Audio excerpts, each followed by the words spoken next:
Welcome to Fiction Audiobooks. If you enjoy the content, like and subscribing would be greatly appreciated.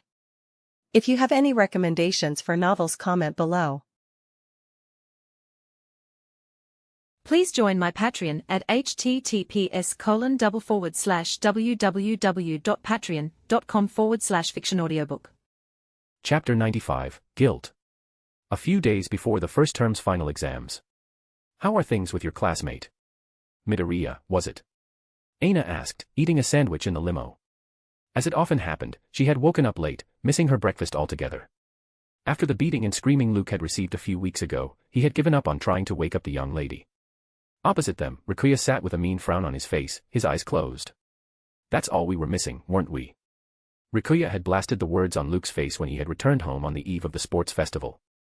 A retard trying to kill someone. If I don't submit a letter to Mr. Principal to get you rusticated, my name isn't Rikuya Sayonji. Luke had kept quiet, then. From one perspective, Rikuya's outburst was justified. Luke had lost control in the arena, almost ending up choking the life out of Midoriya. What truly came as a surprise, though, was that his father, Mr. Ryujiro Sayonji, hadn't said anything about this matter. Luke looked outside, a downpour blurring the surroundings. It's not that bad, he said, looking back at Aina. Sand explained a few things about my past to Deku. Midoriya. But, even without that, I don't think Midoriya holds something against me in his heart. On the other hand, Rikuya's frown deepened. Should I visit Midoriya's dream and get him to submit an application, too? Rikuya contemplated. At this point in time, he could do just about anything to get Luke out of the school and confine him at home. If Rikuya wasn't wrong about it, then the Hero Agency's offers would be coming today. And, as much as he disliked admitting it, the bastard could fight, better than most. Rikuya didn't want Luke to cause more trouble as Dr. Bless during the summer internship program. Because, even if he didn't want to, it would be him who would need to clean up behind Mr. I have the vigilante disease. For Rikuya, the world would be a much more peaceful place if Luke could spend his life at home, away from society, where he didn't belong. Then, he could comfortably attend his work studies under Pro Hero, MT Lady. Why are you blushing? Rikuya's eyes shot open, and he found Nick staring dead at him.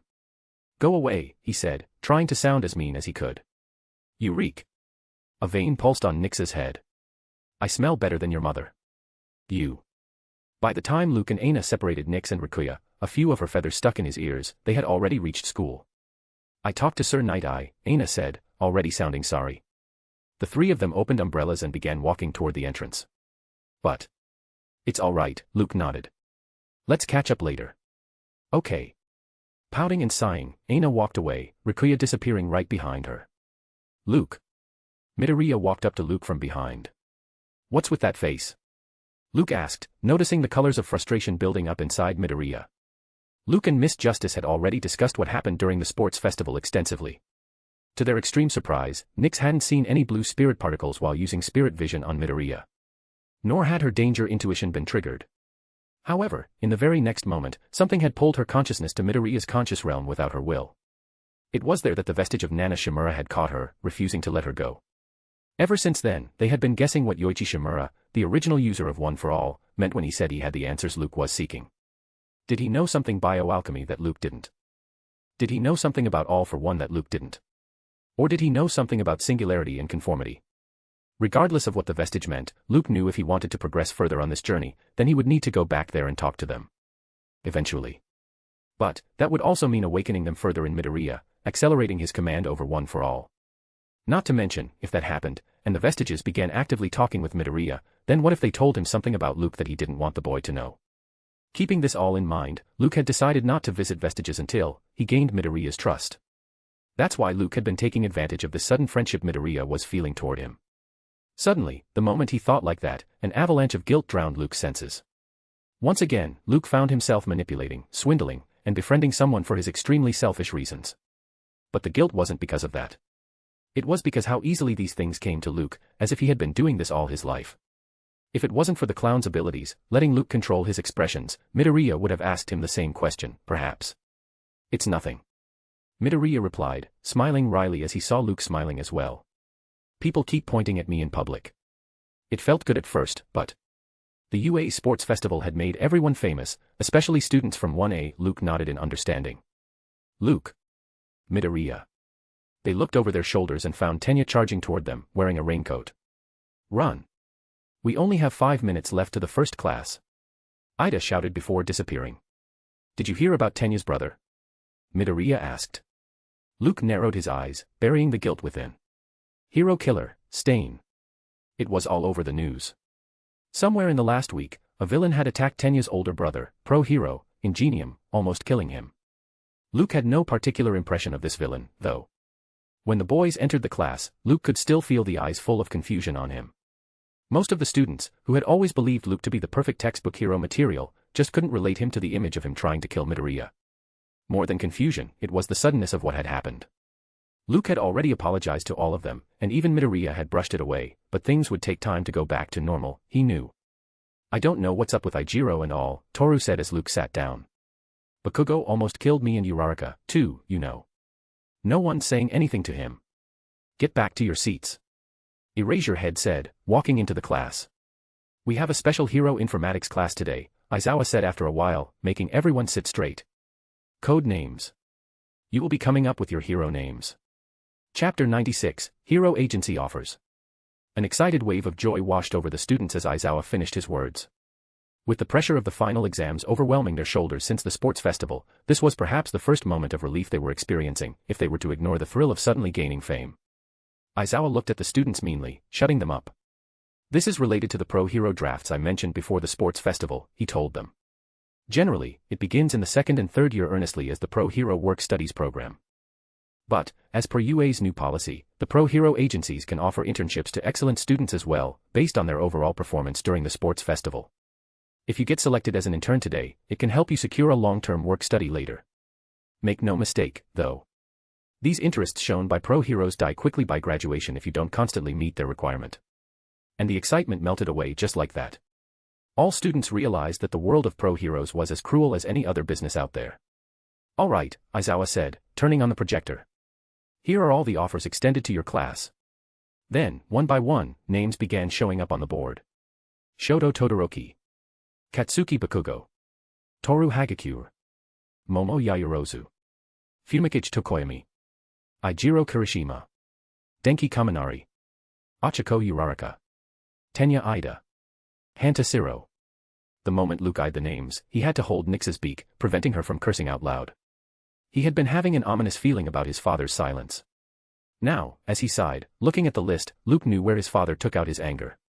It wasn't like the Scion-G group could influence all the hero agencies in Japan. There were always those rebellious kinds among the heroes. However, those were also the kind that immensely needed funding to keep affording their rebellious nature. Most of the pro-hero agencies would have already discarded Luke as a candidate after seeing his unpredictable nature, despite his having a ridiculous quirk. Moreover, it wasn't a big deal for the Scion-G group to nudge those agencies who were interested in him, regardless of it, either. Unknown to Mr. Ryujiro Scion-G and his stepbrother, Luke did not want to be chosen by anyone. This would leave him free for the entire summer, letting him conduct experiments at the cave hideout, while investigating all for one in the matter of blue and red spirit particles. Luke looked to his right and first congratulated Uraraka, who nodded at him nervously. Then, he looked to his left and found Todoroki staring right back at him. Song. No need, Todoroki cut Luke off, looking away. Smiling wryly, Luke looked beyond him and nodded at Momo, who nodded back at him. It feels like no one in the class expected me to get selected. Luke thought, his smile widening. Sir. Midoriya raised his hand. Aizawa was about to say something when he frowned. Yes. Sir, why is there no offer for Luke? Midoriya asked, standing up. If it's possible, I would like to make it clear that what happened. Sit down. Eraserhead's tone was flat enough to make even Midoriya twitch, making the boy sit down instantly. Whether your name is in this list or not, he said, you will all be participating in internships with the pros. Midoriya's face suddenly gained a smile. On the other side, Luke used all his abilities to smile along with him. What? Why?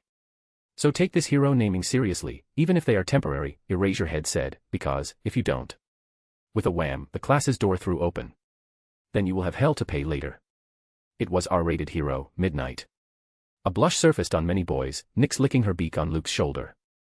Midnight here will make sure your names are okay, Aizawa said, covering himself in his sleeping bag. I can't do stuff like that.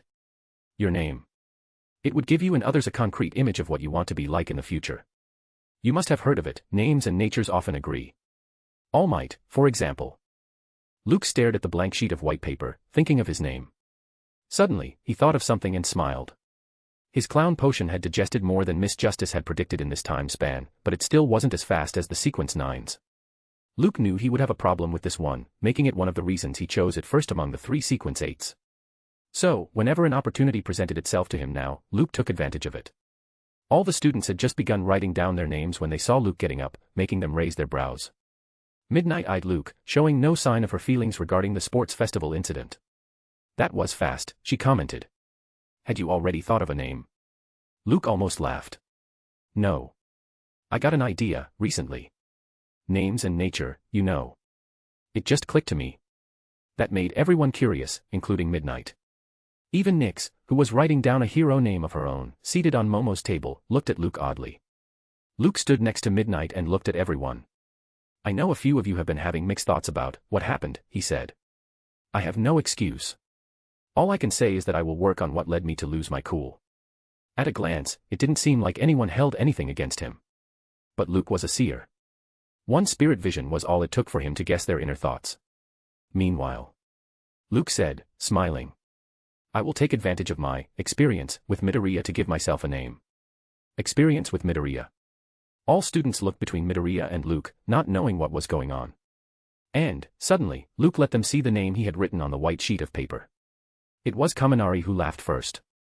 Then Mineta, Ijiro, Midoriya, Toru, Uraraka, Mina, and one by one, everyone began laughing, going nuts. Midnight had to step forward to see the name. The moment she saw it, she smacked Luke's head, laughing out loud because the name Luke had written there was Choking Hero, Choker. Chapter 97, Hero Names, Which Hero Agency for Internship? Smacking Luke's butt, Midnight sent him back to his seat, laughing. That did do the trick, though. Luke could feel it as he sat down. The mild annoyance directed at him was melting away. There was no point in him remaining at UA if he were to distance himself from these heroes, especially knowing how far they would go in the future. For his hero side to do his job well, keeping an eye on the heroes, he must act the part, no matter how detached and anxious he felt in his heart. Like a tiny part of a massive ice chunk melting into a drop of water, Luke noticed his clown potion digesting further and nodded to himself. Then, one by one, everyone fell into line, presenting their hero names. By the time it was over, some unique hero names had come into the picture. Nobody minded Nyx choosing a name for herself. But when she went forward and presented her name, Midnight rejected her right away. It turned out, everyone's favorite hero, Lady Empress of Darkness, wasn't a hero-worthy name. So, like Tenya, Shoto, and Luke, who ended up using their names as their hero names, Nyx, too, was forced to use her real name. Luke leaned forward as Midoriya returned to his seat, picking Deku as his hero name. I thought you would pick Hot and Cold as your hero name, he told Todoroki. Or, if the word hot disgusts you, and you feel like rebelling against your father, then what about Shoto and Cold? Because, you know, Shoto already contains hot in English. Todoroki tried extremely hard to keep a straight face, but ultimately failed. The only thing that disgusts me right now, he said, cringing, is you. Choker. Luke's brows shot up as he chuckled. Didn't know annoyance made you humorous as well, he said, looking straight. We'll use it against you in the next sports festival. Todoroki's eyes suddenly went hard. The entire sports festival, he had been prepared to have the most bitter fight against Luke. Of course, Midoriya and Bakugo were also immensely powerful, but Luke. There was something about him that screamed he could go up a level anytime he wanted to. Todoroki had been having this feeling ever since All Might's combat exercise. To his shock, Luke ended up getting disqualified because of some emotional trauma regarding Nyx. Momo and Midoriya had briefly mentioned it to everyone, without going into details. Still, that had been enough to count as an excuse. At least, Todoroki could understand, if not anyone else in this class.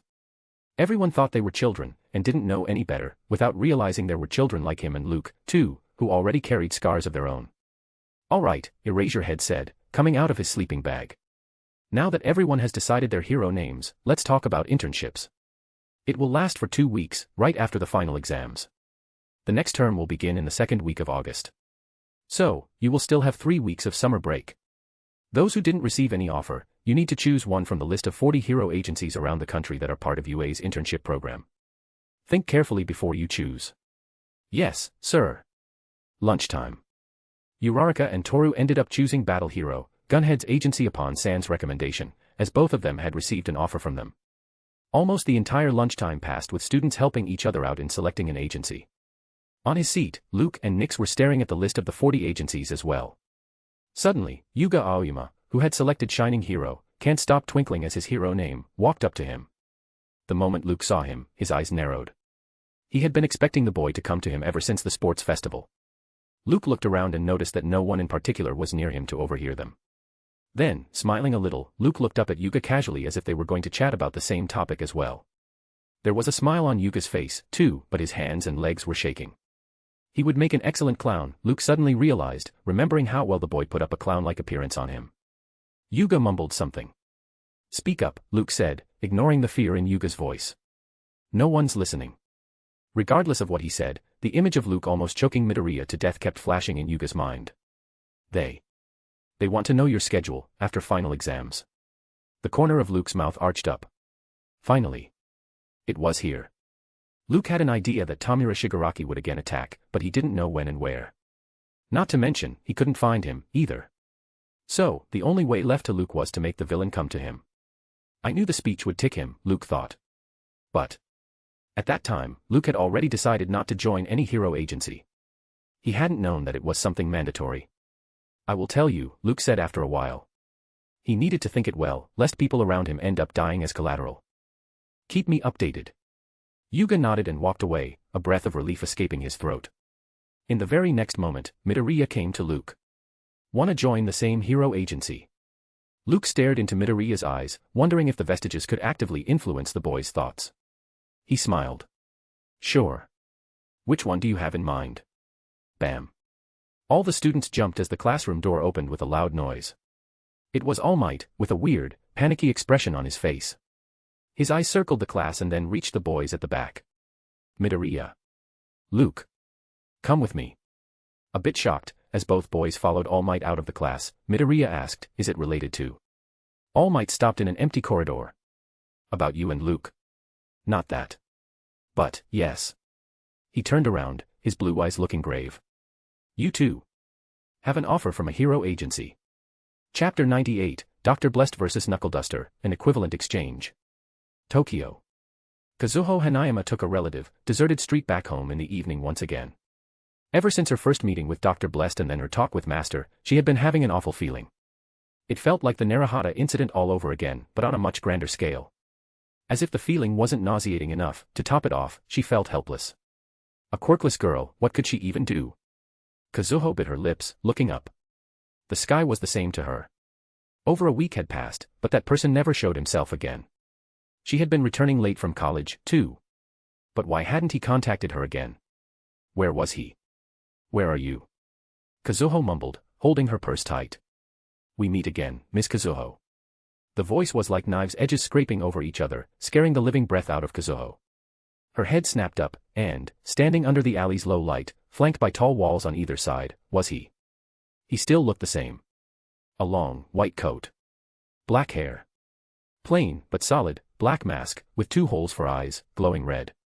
Yes. It was him, all right. Dr. Blessed. "Have you thought it out?" he asked with his hands inside the coat's pockets. "Are you willing to become Mr. Fool's follower and obtain power to dictate your fate in the coming war?"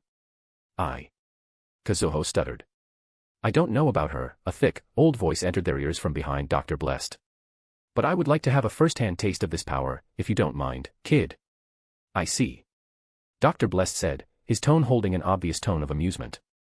"You have brought a friend." At the end of the alley, from the darkness, Iwao Agura walked out as Knuckle Duster. Manipulating little girls left and right, he said, eyeing Dr. Blessed, and cajoling them to join a cult. "Is that the teachings of this? Fool. Don't try to hide behind that mask more than you need to.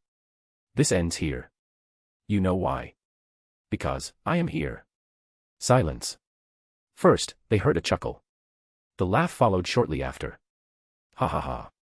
Dr. Blessed was laughing, holding his stomach. "Ha ha ha ha. Is he really a lunatic?" Knuckle Duster thought, frowning. "But those documents." "Don't mind me," Dr. Blessed said, calming down. "I tend to get emotional now and then." Ha ha. Suddenly, out of nowhere, a chill ran down Knuckle Duster's spine. It was like a beast was eyeing him down. A massive, hungry, and merciless beast. By the time the feeling abated, Knuckle Duster found himself holding his fists up, ready to pummel the religious fanatic to oblivion. "Ah, I see," Dr. Blessed said, his tone much calmer than before. So, you are indeed quirkless, Mr. Iwao. By the way, amazing senses, you have got there. Even after losing your quirk, your spirituality is higher than an average quirk user. Incredible. Knuckleduster's eyes widened. In the documents that Kazuho brought to him, there was a folder separately on him, mentioning his past quirk and his current status. But, from Dr. Blest's tone, it felt like this man had confirmed it just now. Iwao remembered the strange sensation and couldn't help but think if this man also possessed a quirk similar to that Erase Your Eyes kid. No. This was getting out of hand. If he waited any longer, then it would give this lunatic an upper hand without making any move, Iwao knew. So, guided by his instincts, he broke into a run, his fists out. With the braces supporting his right and left leg, and the pain tablets he had consumed before revealing himself, he could go all out for a few minutes. That should be enough to take care of this guy, he believed. This is a funny turn of events. Dr. Blest said. Knuckleduster punched, air sizzling around his brass knuckles. To Iwao's surprise, the man dodged, his hands still in the coat's pockets. Punches after punches, kicks after kicks, grunts after grunts, Knuckleduster threw everything at Dr. Blest, but he just couldn't touch the guy. On the other side, seeing them from afar, Kazuho gasped. She knew how strong Master was. This was the same Knuckleduster who could go toe-to-toe against a physique-augmenting quirk user and come out as a victor. Yet, here he was, finding even landing a blow difficult. Meanwhile, even though he was feeling a bit odd, throwing empty punches, Knuckleduster had enough experience to figure out a few details. It's not like this guy is fast. Iwao thought, narrowing his eyes. It feels like, he knows where I will be attacking. As if that wasn't enough, Iwao felt like this man possessed some inhumane agility. So that's how it is, Knuckleduster thought, grinning within. Some kind of danger intuition and high dexterity. Well, let's kick it up a notch, then. In quick succession, he fired dozens of feint punches, trying to get a good read on Dr. Blest's dodging habits. Then, right as Dr. Blest took a right step, as Iwao predicted, he threw a massive fist, putting his back into it. Boom. Dr. Blest's entire figure skidded dozens of feet before he came to a rest. Right before the punch could land, he had crossed his hands against his chest. But if Knuckleduster hadn't forgotten the true measure of his strength, then those arms were as good as gone. Oh. Dr. Blest said, showing no sign of pain, letting his arms dangle by his sides.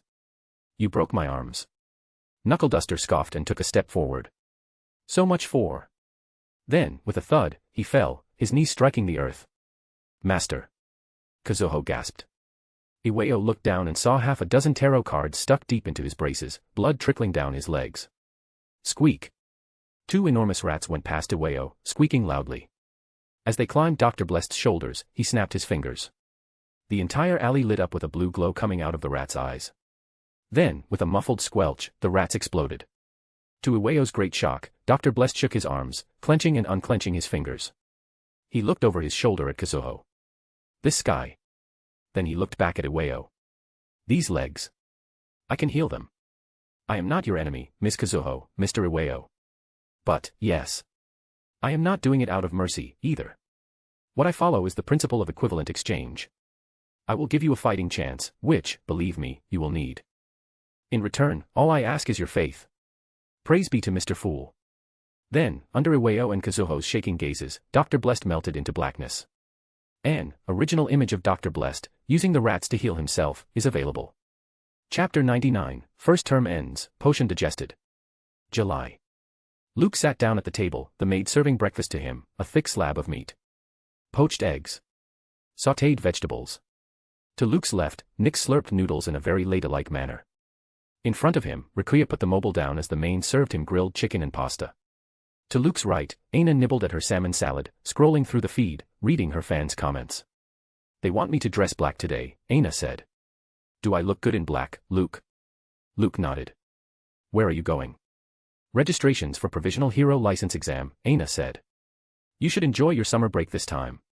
It will not be the same next year. Trust me. Third years are even busier. I heard you aced the final exam, by the way. Luke smiled. Or, you can say, I choked the life out of the exams. Puffed. Bits of food came flying out of Aina's mouth. On the other hand, Rikuya sked. TCH. It's been weeks.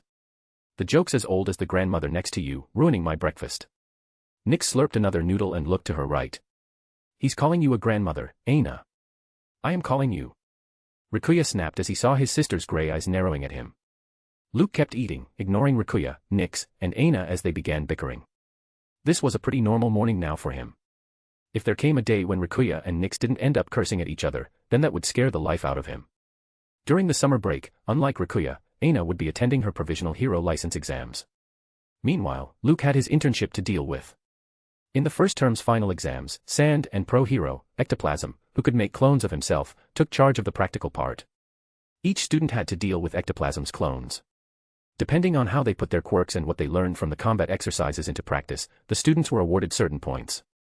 After the exams, Luke had even gotten the rest of the inorganic ingredients, corresponding to the Swindler potion, from Momo, as they wouldn't be seeing each other until the next term.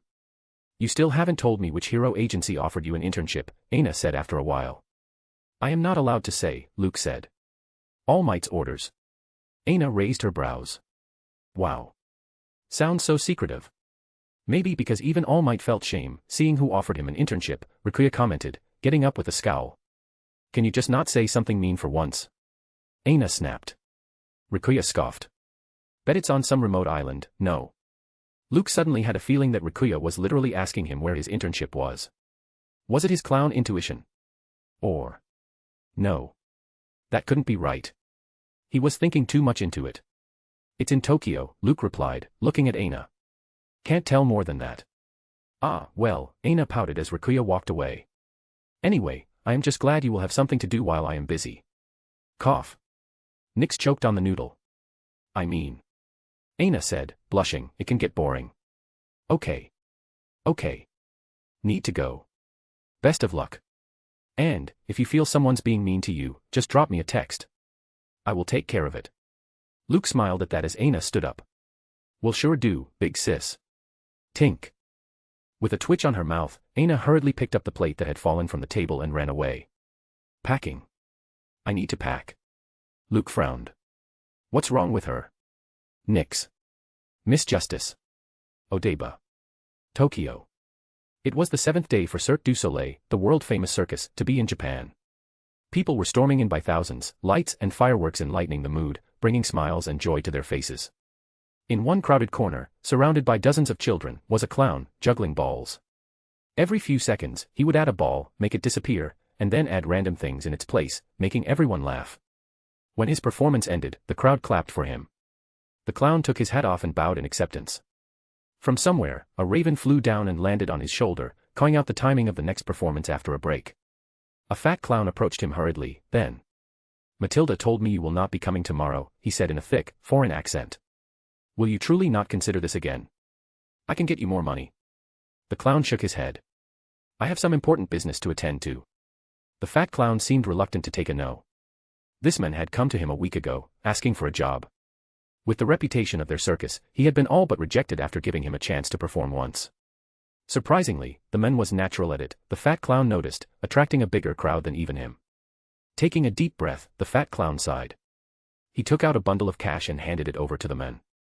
If you want to work with us again, you have my number. We will be delighted to have you on the team. The clown again took his hat off and bowed. When the fat clown was gone, the clown with the raven on his shoulder began preparing for the last performance. Daddy, look. A little girl, holding her father and mother's fingers, pointed at the clown. That bird's speaking. The little girl ran toward the clown, but slipped.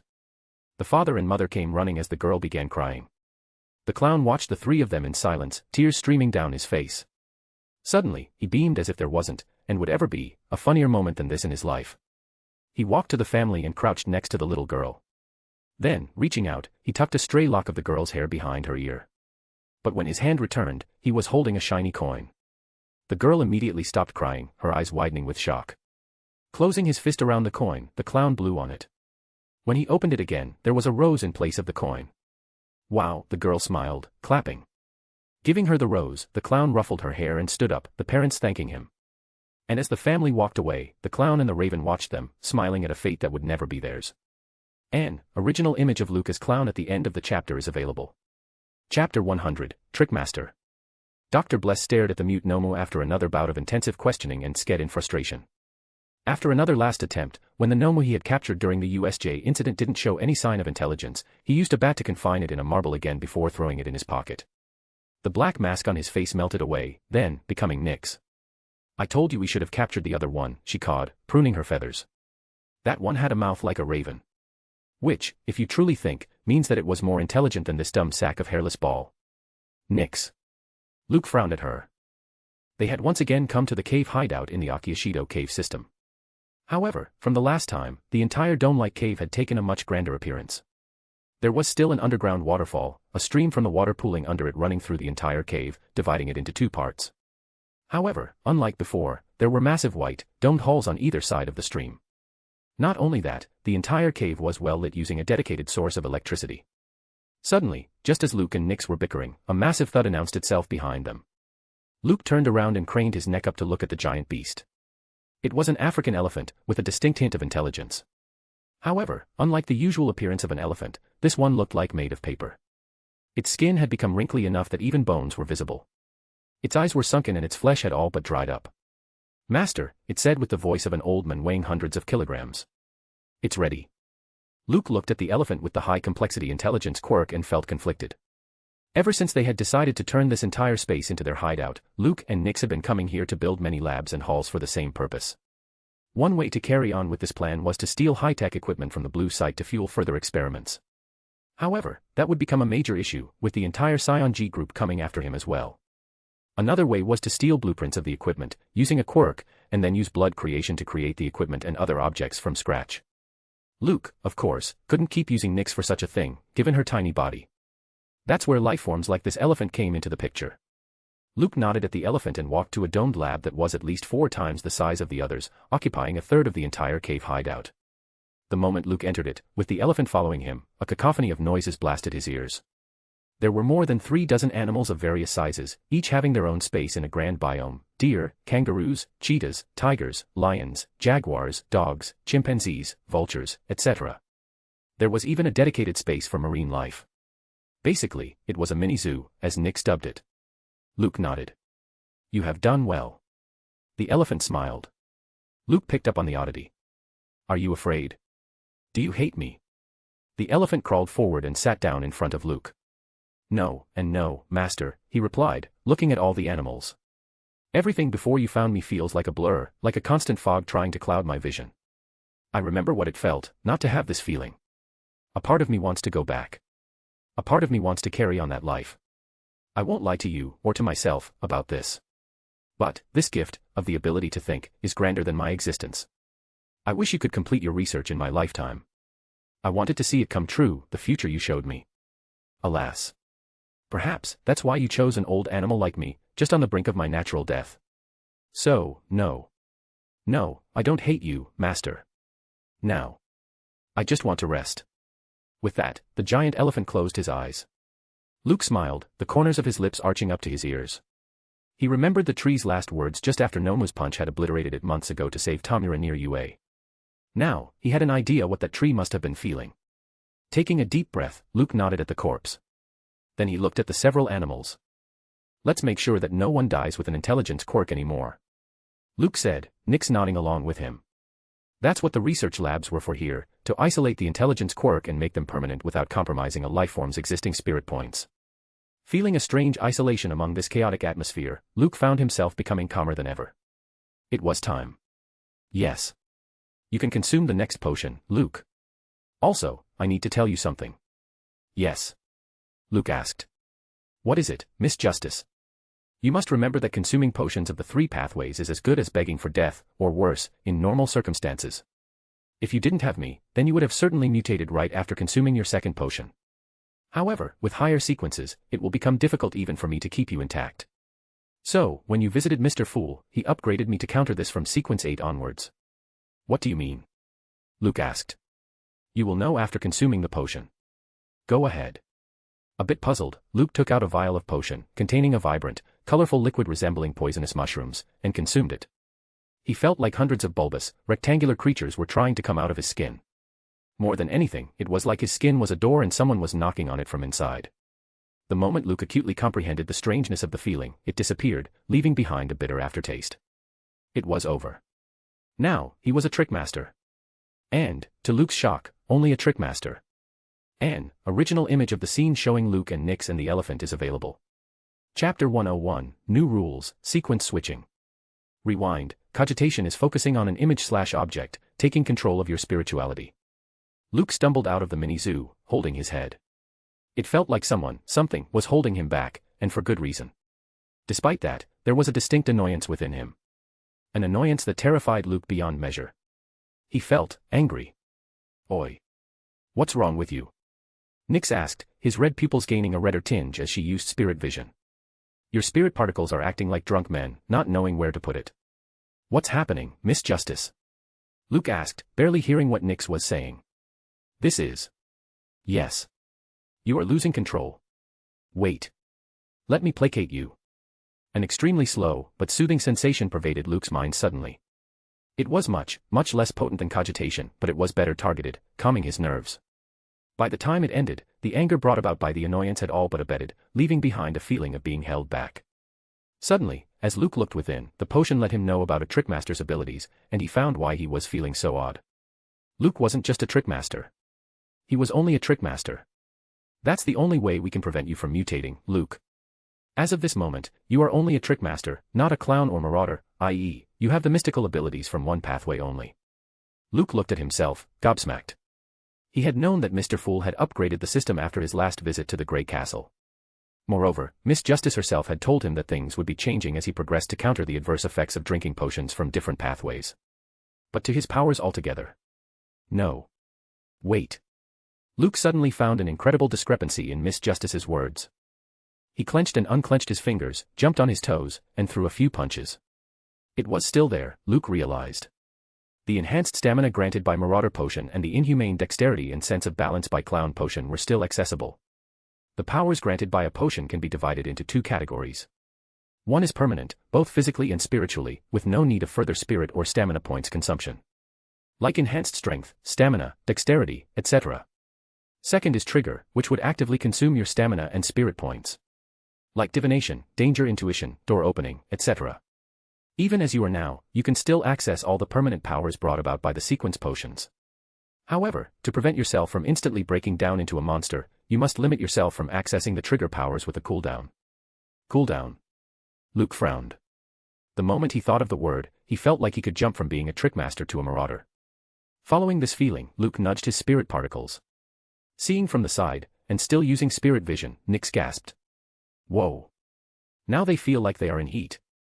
As the spirit particles within Luke rearranged themselves, a distinct tink rang in Luke's mind.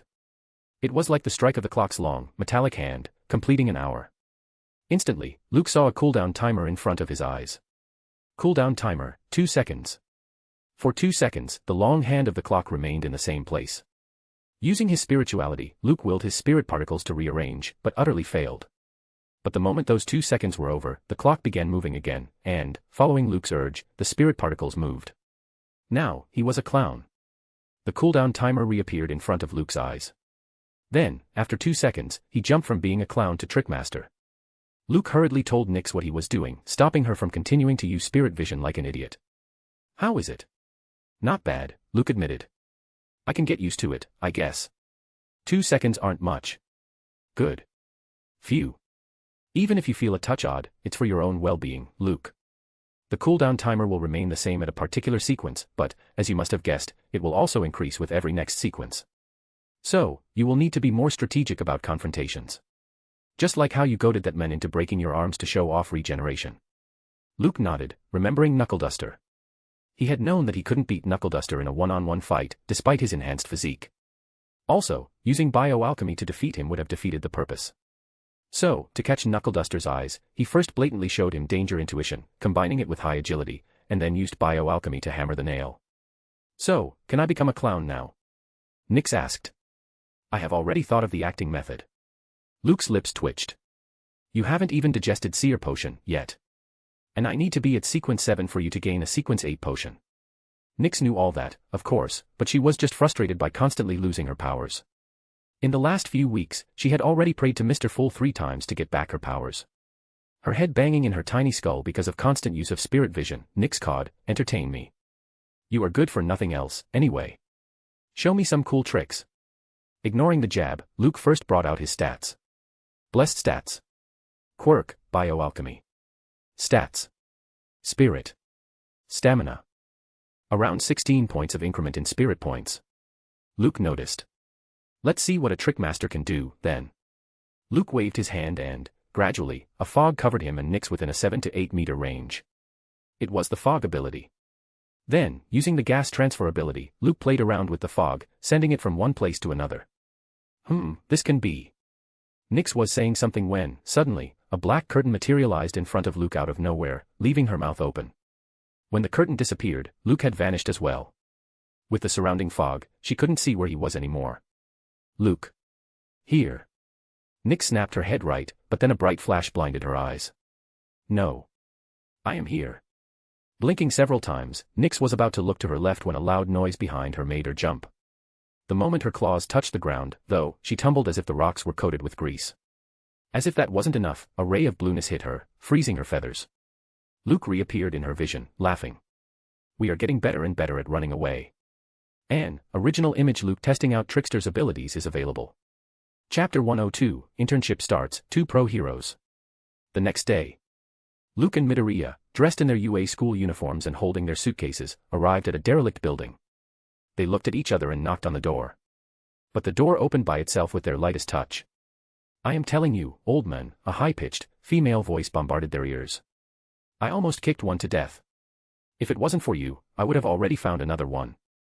Then, as the door fully opened, Luke and Midoriya saw a tiny, old man lying in a pool of blood. On top of him, standing tall, was Pro Hero number 5, Rabbit Hero, Mirko.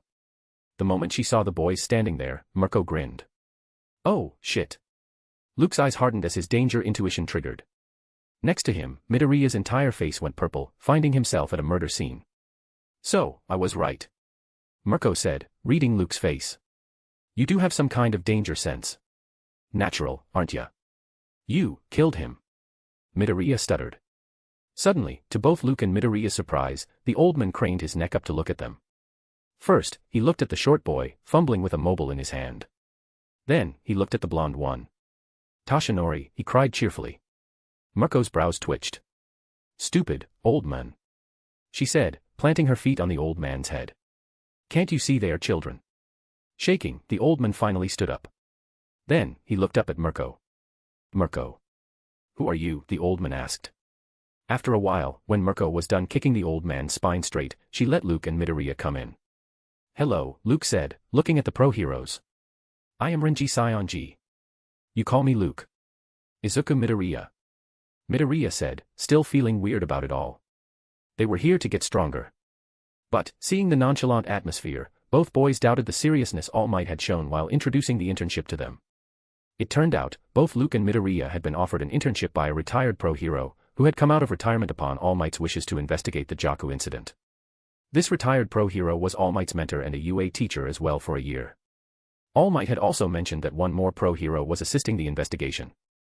Also, this investigation was unknown to many agencies openly investigating the villains who attacked USJ and those who were involved in the Jakku incident.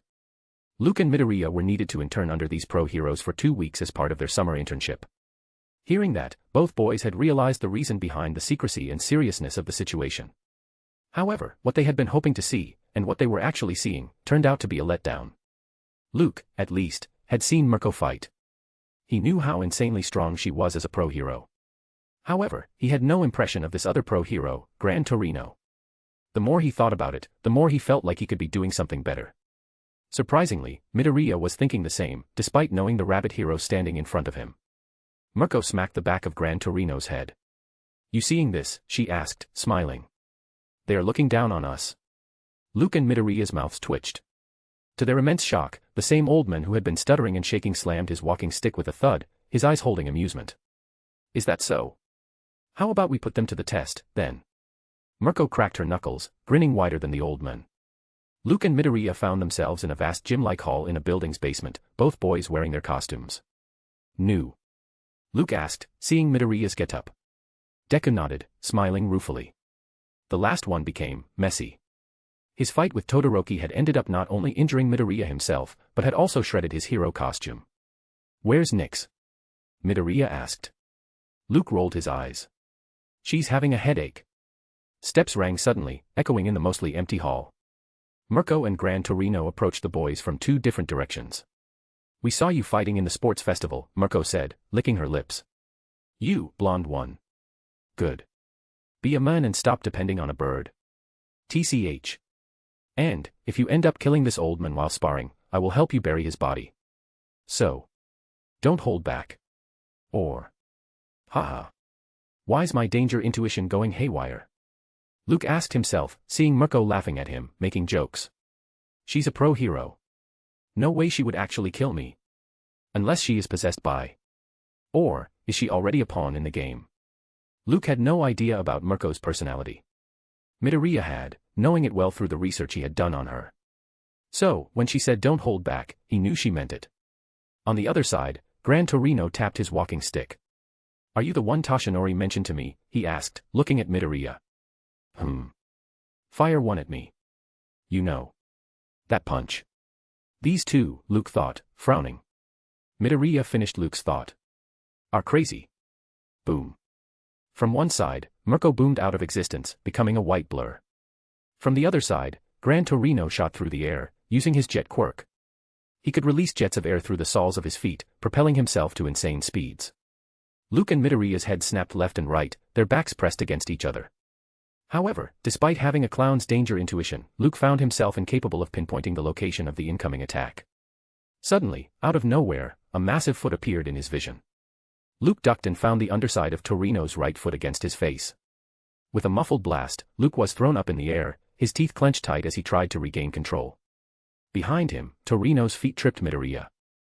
He tried to use one for all in desperation, but Mirko's knee found his stomach first, bending his spine in an arc.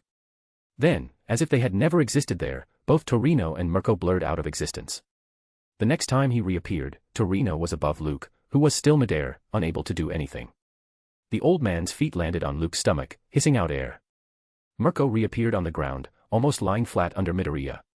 She planted her hands on the floor and kicked Midoriya's chest, throwing the boy up. With a bang, the boys struck each other, their eyes rolling back into their heads. Chapter 103, Gran Torino and Mirko, investigating Nomus. When Luke and Midoriya came to their senses, they found Gran Torino and Mirko looking right at them, black feathers sticking out from their hair. Luke looked around and found that they had returned to Gran Torino's house. And, perched on the microwave, pruning her feather, was Nyx. I like him. Mirko suddenly said, grinning. Gran Torino nodded. The boy's a natural. Leave the short one to me. Ugh. Midoriya got up too, holding his head. Gran Torino took out a bundle of documents and threw them on the table. Still blinking away the heaviness, Luke and Midoriya looked at each other in shame. They had been beaten, badly at that. Looking away, they eyed the stack of documents, Nyx flying across the room to have a look as well. The documents contained several images. That's. Midoriya suddenly said, his eyes widening. That's the image that detective showed us. Yes. One of the images belonged to Dr. Blessed. The other images were from Meta Puppets, the mutated Rottweiler and cat, 3 Nomus, Kirojiri, and Tamura Shigaraki. It's all related, Gran Torino said, putting his finger on the white lab coat-wearing man. Somehow. To this man. Dr. Blessed, Mirko said, a touch of her smile vanishing. He's dangerous. Not for me. Haha. Dr. Blessed. Midoriya mumbled, a confused look dancing on both his and Luke's faces. How's he? Then, not waiting any more, Gran Torino revealed to them the truth behind the Jakku incident. Midoriya's eyes popped out like saucers. Luke mimicked the emotion. Police and detectives are doing a more orthodox and open investigation on all this, Gran Torino told both boys. Me and young Mirko here are also following some wild clues that are unknown to many. She was there during the Jakku incident and volunteered to All Might for this. He also dragged me out of retirement, then.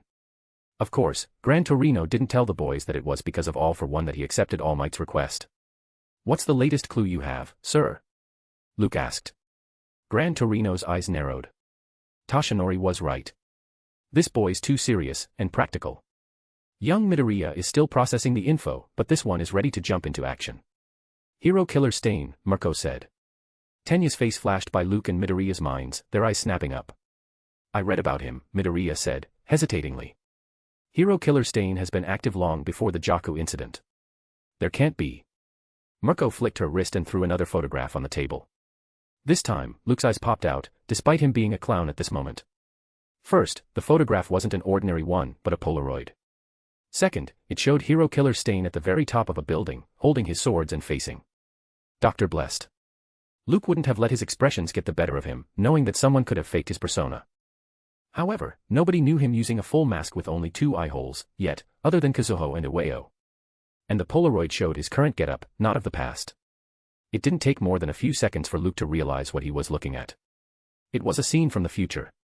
It was snapshot prophecy. Luke and Nyx glanced at each other, asking themselves the same question. Was Sir Night Eye involved in this matter as well? Was he using Aina's quirk to figure out where the next attacks could happen? Even if Luke felt detached from everyone, he still didn't want Rikuya and Aina to get involved in it. TCH. Luke sked within, feeling a bit annoyed. Did you recognize something? Gran Torino asked, sharing a glance with Mirko. Taking a deep breath, Luke sat down, shaking his head. Not something within the image, but the image itself. That's my sister's quirk. Oh. Gran Torino nodded. Then, he explained it to Midoriya. This event is from the future. The image is taken from Hosa City. It's hard to say the exact time, but it's a night scene. That's where you come in handy, Mirko said. We will go to Hosa right now and keep an eye on the location using your bird. The old man and this wimp will join us tomorrow. Let's hope this hero killer and Dr. Coward show up. Haha. I want to see just how strong they are. Luke. Nyx. Meanwhile, Midoriya felt the sting of being called a wimp. But he couldn't blame the pro-hero. During the spar, he had failed to even read their movements and was too scared to use one for all against them. This was his chance. Midoriya thought, balling his fingers into fists. If he didn't gain control over his quirk this time, then everyone would leave him behind, by miles in some cases. Luke turned his Midoriya and found himself looking back at him. Wanna exchange positions? He asked Deku. I think I like the old man. Midoriya, Gran Torino, and Mirko's mouths twitched. No. Gran Torino began saying something, smiling. Are you sure? Luke asked, almost begging. You can adopt me as a grandson. You need someone to inherit this grand establishment. Mirko grabbed Luke by the back of his neck and dragged him toward the door. All that muscles and killer senses. She said, grinning, but when you open your mouth, out comes a freaking clown. Need to straighten you, first, I guess. I just know the tricks. Midoriya. Luke reached out, an obvious betrayal written on his face. Come on. Break a finger or two. I will heal you later. When Mirko had dragged Luke out of the building, Nyx following them, laughing, Midoriya and Gran Torino could still hear Luke's shouts. Unique. Gran Torino commented, laughing.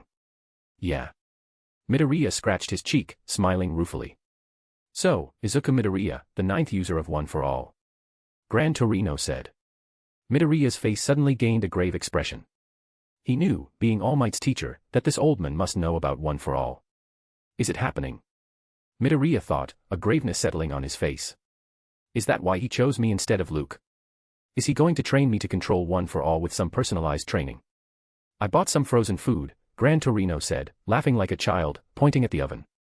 How about you heat some for me, huh? Midoriya regretted not accepting Luke's offer, his jaw hanging low in shock. Chapter 104, Hero Killer Stain, Fighting Spirit. The next day. Somewhere in Japan. Hero Killer, Stain pressed the blade deeper into Shigaraki's shoulder, drenching the floor in blood. I mistook you for someone with a grand ambition, he said, raising his second sword. You have no conviction, desire. You dare want me to add to your numbers. TCH.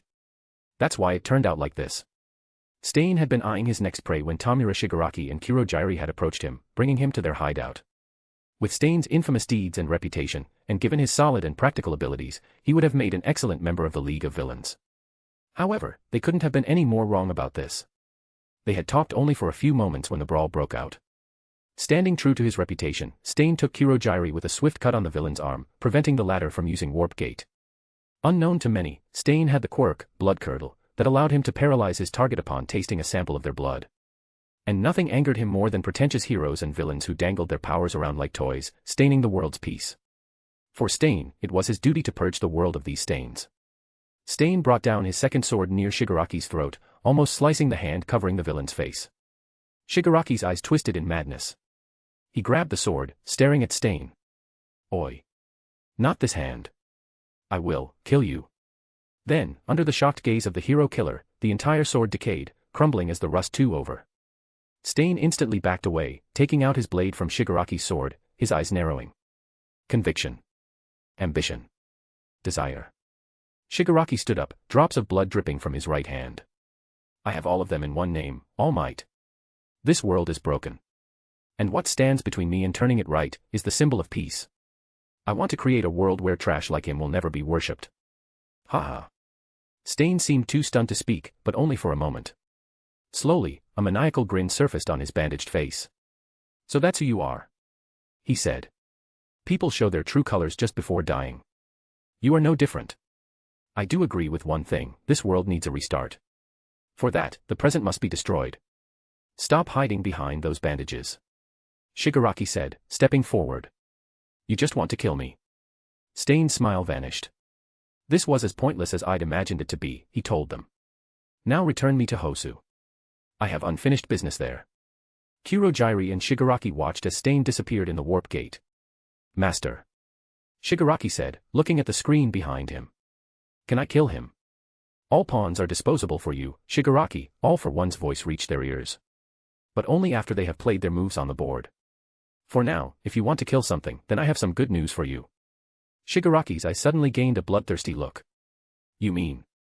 That clown, with the bird, all for one said, with an amusing tone, is in Hosu as well. Hosu. Luke saw "scene" written against the message he had sent to Yuga and nodded to himself. It was the second day for him to be at Hosu with Rabbit Hero, Mirko as part of his internship of investigating himself. No matter how ironic and funny he found it, Luke knew things couldn't be any more twisted. Last night, using Nyx, he had kept watch over the exact location where he, as Dr. Blessed, was supposed to appear. But with Mirko around him, there was no way he could be in two places at the same time. Not to mention, even Hero Killer Stain hadn't appeared there. Is there something about Snapshot Prophecy that I don't know? Luke asked himself, looking at the setting sun. Luke did not know that Snapshot Prophecy didn't show a future event at a location, but a future event that Aina didn't wish to ever come true. One thing he did know, despite not knowing the Quirk's true nature, was that these images were not set in stone. Like his father's soothsayer and his stepmother's future sketch, even his sister's Quirk was subjected to interference. So, now knowing that such an event could happen in the future, Luke could very well decide to never go to the Hero Killer, and the future event would never play out. But, would that be a wise decision? Does Stain know something that I need to know as well? Luke thought, seeing Mirko giving a signal to change positions. Or, can he be of use to me? Anything? Mirko asked. Luke shook his head, Nyx dropping from the sky as well. I know my sister's Quirk, he told her. The Polaroid only shows one of the infinite possibilities, not the exact thing. We might be trying to catch just straws here, Mirko. Wham! Mirko whacked Luke's head, a round swelling instantly propping up there. Talk like a kid, she shouted, grinning. Let's keep an eye on it tonight. If the bastards don't show up, then we will work on your training starting tomorrow. Luke's eyes lit up as he massaged his head. Training? What? Mirko grabbed Luke's head again. You think you are too good to be trained by me? No, no. I saw you, she said, eyeing Luke up, as he was just too tall for her. You fight like a beast, hilarious beast, sometimes. But you lack something crucial that's holding you back. Luke's eyes narrowed, thinking it over. What is it? Mirko matched Luke's blue gaze. You have never been beaten, have you? Luke's heart thumped. He had fought with sand, trained with the killer for hours, but, beaten. Mirko's hands ran down Luke's body, her eyes shining. It was like she was eyeing the tastiest piece of meat just before devouring it. Oi. Nyx cawed. If you need a penis, go find it somewhere else. Nyx. Luke gasped. Mirko grinned. Let me correct myself, she said, ignoring Nyx. You have never been defeated, have you? Where are the bruises? The blues and purples. The soreness. Not the ones that can be healed. But the ones that stay, in eyes and mind. You know what I am talking about, don't you? You, Mirko neared Luke even more, standing on her toes. Lack a fighting spirit, kid. Chapter 105, Accepting Oneself, Meeting a Killer. Mirko's words kept repeating themselves in Luke's head for over an hour, making him laugh and frown. Regardless of what he had been through in his previous life, he just couldn't deny it. Luke had faced failures more than he could count. But, defeat. Even when he had ended up almost dying against a Nomu during the Jaku incident, Luke remembered he had been focusing on running, surviving, and winning. Not one of them was the same as defeating the Nomu. When he did defeat the Nomu, that had come out of desperation, out of revenge. Everyone has their fighting style, Luke. You must have already figured out the essence of the three pathways. Like bioalchemy, they also depend on planning. It doesn't matter how you win or survive. You end up moving forward, that's the goal. Luke silently contemplated Miss Justice's words, nicks flying in circles overhead. Not too far from him, Mirko lay in ambush, her breathing still. Luke looked at her, and she smiled, making him smile back at her. You are right, Miss Justice, he thought, but there's something wrong with me, isn't it? I wouldn't say wrong. What are you hiding from me? Luke asked. It's not me, Luke. It's you. You are hiding things from yourself, subconsciously. Tell me. Why didn't you kill Shigaraki the first time you ambushed him? I tried my best, Luke replied, bewildered. You know that. Did you? If you really did, then how come the Nomo ended up dead, but not Shigaraki? Luke stood there as if someone had broken the mirror he was looking at, his image shattering into hundreds of shards. People tend to subconsciously avoid doing something that they had spent their entire lives remaining unknown to. You have spent a lifetime forgiving and ignoring the atrocities done to you by selfish people, who would have been labeled as villains if the world knew about them. You despise yourself for ending up becoming someone whom your late wife would have hated. You didn't kill Shigaraki not because you couldn't, despite the threat of all for one, but because you just didn't want to. Yes, you tried. But your heart wasn't in it, Luke. Now imagine, what if it were Bakugo in place of Shigaraki?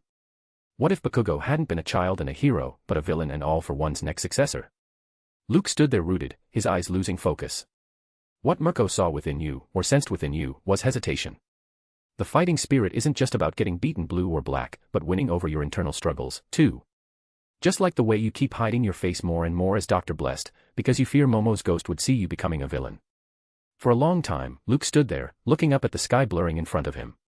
Then, he rubbed his eyes and smiled. No wonder my mother left me at an orphanage, he lampooned. I must have cried too much. Ha. Well, Luke said, taking a moment to calm down. What's the solution, Miss Justice? I meant to talk about it someday, just before you became a sequence 6 of the seer pathway. But now that it has already happened, I have only one suggestion for you. Don't go against what you truly don't want to do. If you can't kill, then don't. That's it. The more you try to become someone you aren't, the more there would be chances of losing control later on. I understand that killing isn't avoidable. But we can let you of the future deal with it as well, or a version of you. A version of me? Luke asked, trying to find meanings in Miss Justice's words. Is this related to the sequence 6 you mentioned of the seer pathway? Yes. So, for now, do whatever you feel like doing without constantly holding yourself back. Luke is not a killer, keep this in mind. It will make everything much easier. Luke is not a killer, Luke repeated, a bright smile blooming on his lips. I see. But, I do want to understand the thinking of a killer as well. He looked at the spot where hero killer, Stain would appear, making up his mind. Thank you, Miss Justice, Luke said, looking up and secretly giving her a hand sign. If you weren't a system, I would have thought you were an expert psychologist. Ahem. Who knows? Maybe I am. Hee hee. Luke approached Mirko, nicks flying down toward them. Secretly, he snapped his fingers, activating the voice mimic quirk that he had bestowed upon Nyx beforehand. On the other side, Mirko saw the boy coming towards her and stood up, sighing. You lack patience, too, she reprimanded. Let's spend the entire night. Luke's lips twitched. I am hungry. Mirko was about to punch the boy when, suddenly, a fog covered them from all around. Ah. Paw. The loud noise felt like blasting right behind her, the fog becoming denser around them. Mirko. Luke's voice rang across the fog, his image blurring in her eyes. What's going on? Mirko's instincts kicked in, her eyes widening to take in everything. She could still see Luke's silhouette. Luke. Stay there. Just as she tried to move forward, a black curtain materialized between her and Luke. Mirko. Run. Luke's panicked voice jolted Mirko's nerves. Uncaring for everything, she ran toward the black curtain. Then, she slipped. With a bang, her head struck the roof's floor. You are here, aren't ya? Mirko said, grinning ear to ear, muscles burgeoning on her body. Dr. Blessed. With a boom, and still lying on the ground, she jumped straight up. Ha ha. You can't keep me. A chill ran down Mirko's spine. She looked over her shoulder and saw the space parting up and down, Luke's shouts bombarding her ears from somewhere far. Just as she was about to do something reckless, a powerful gust of wind struck her chest, throwing her into the portal. Exactly as Mirko vanished, hero killer Stain appeared on a water tank, another portal appearing right behind him. One fool after another. Stain said, putting his sword against the man's neck who had walked out of the portal. "What do you want?" the killer asked, narrowing his eyes. Dr. Blessed. Chapter 106, Dr. Blessed vs. Stain, How to Kill. Dr. Blessed raised his hands, the tip of Stain's sword pressed against his throat. "Is that how the No-No's tribe pays back someone for doing a favor on them?" he said amusingly. "By cutting their well-wishers' throats. Careful." Stain pressed the sword forward, almost tearing the skin. "I am not known for my patience against foolery." Dr. Blessed raised his hands higher. "I come in peace," he said, laughing. "And in clothes." "Ha ha." Hero killer, Stain frowned. This wasn't what he had imagined when he'd thought of Dr. Blessed, the man with over $1 million bounty on his head. This was the exact opposite of his meeting with Shigaraki, he realized. "What do you want?" he asked, sheathing his sword. "I don't need your favors." "Are you sure?" Dr. Blessed asked, walking forward to stand next to Stain. "I just sent Rabbit Hero, Mirko, a few miles away. She would be coming back anytime, with a full force of heroes backing her up." Stain's eyes narrowed suddenly.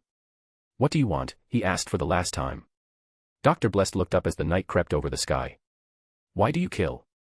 Stain looked up and instantly realized that this man wasn't asking him not to kill, but it was a more literal question. "It's easy," he replied, grinning. "There's filth in this world. It needs to be purged. That's it." "I see." Dr. Blessed nodded. "But, how do you decide if someone deserves to die? How do you decide if there's nothing left in your target to be redeemed? How do you decide to deal that last cut?" Suddenly, out of nowhere, a silvery flash blurred through the space against the black background. The swiftness and power behind Stain's slash was so much that it sliced right through Dr. Blessed, landed on the tank, and cut through the steel. To Stain's utter surprise, only a crease appeared where his sword landed on Dr. Blessed's coat. With a boom, Dr. Blessed jumped away, denting the steel underneath. Stain sked, realizing the oddity of the clothes, and blurred behind him in pursuit. Like two blurs, Stain and Dr. Blessed landed in a dark alley, their feet skidding on the slimy ground. With a whoosh, Stain crossed the distance between him and the target, his swords raised high. Tink tank tink.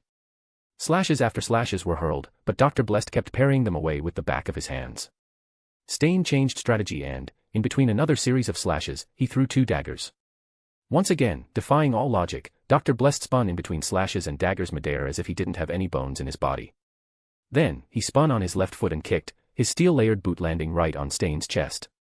With a muffled thump, Stain skidded back, using his swords to arrest the momentum. As if that wasn't enough, a chill ran down his spine, as if a primal beast was eyeing him down. He looked up and found the red glow coming out of Dr. Blessed's black mask's eye holes intensifying. "Your tongue," Dr. Blessed said, making Stain's eyes widen in pure shock. "Your quirk is related to taste, isn't it?" "I have read the reports. Survivors always mention that they couldn't move, getting paralyzed. Some even mentioned that being cut by a sword is somehow related to your quirk. But, with taste in the picture, only one thing makes sense. You paralyze your targets by tasting their blood." Stain silently stood up, adjusting his grip on the sword's handles. Then, taking a deep breath, he pushed his feet against the ground. With a boom, he disappeared, becoming nothing more than a black stroke of brush against a dark background. Left and right, up and down, Dr. Blessed's head kept snapping in all directions, but failed to capture Stain's exact trajectory. "You are leveling up mid-battle," he asked, laughing. "I can do that, too, you know." Letting out a rattling breath, Stain landed right behind Dr. Blessed, his sword raised high. Suddenly, and comically, the moment he took a step to put his back into the blow, his foot slipped. Then, a burnt smell entered his half-nose, as his hair caught fire. As if that wasn't enough, a bright flash blinded him for a moment. By the time Stain distanced himself from the oddities, he found Dr. Blessed was fondling a rabbit, caressing its smooth white fur. "Not rabbit," Dr. Blessed corrected Stain's thoughts. "It's a hare. Just like you. You know, all that zigzag, fast movements. There's no way I can survive against you like that. Perhaps, after today, in place of hero killer, they will call you hare killer." "Ha ha." Slowly, as Stain looked at the animal, befuddled, a shine coursed through the hair as if someone had cast a mirror on it from very, very far away. Then, as Dr. Blessed let the animal go, the hair grew a size, its eyes glowing redder than blood, veins slithering all over its body. In the very next moment, two short sword-like blades came protruding out of its forelegs. And Stain knew things had just taken a much more serious turn. The hair blurred. Stain followed suit. Tink and Tank rang out in the alley, mad growling coming from both of their throats. The hare plunged one of its daggers into Stain's left shoulder. Something snapped within him, then. Stain's muscles went taut. His bones itched. His grip on the swords became inhumane.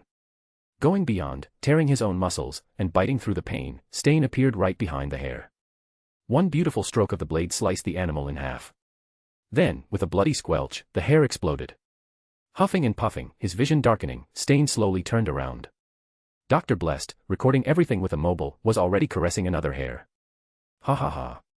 Stain laughed like a maniac, pointing his sword at him. Ha ha ha. Ha ha ha.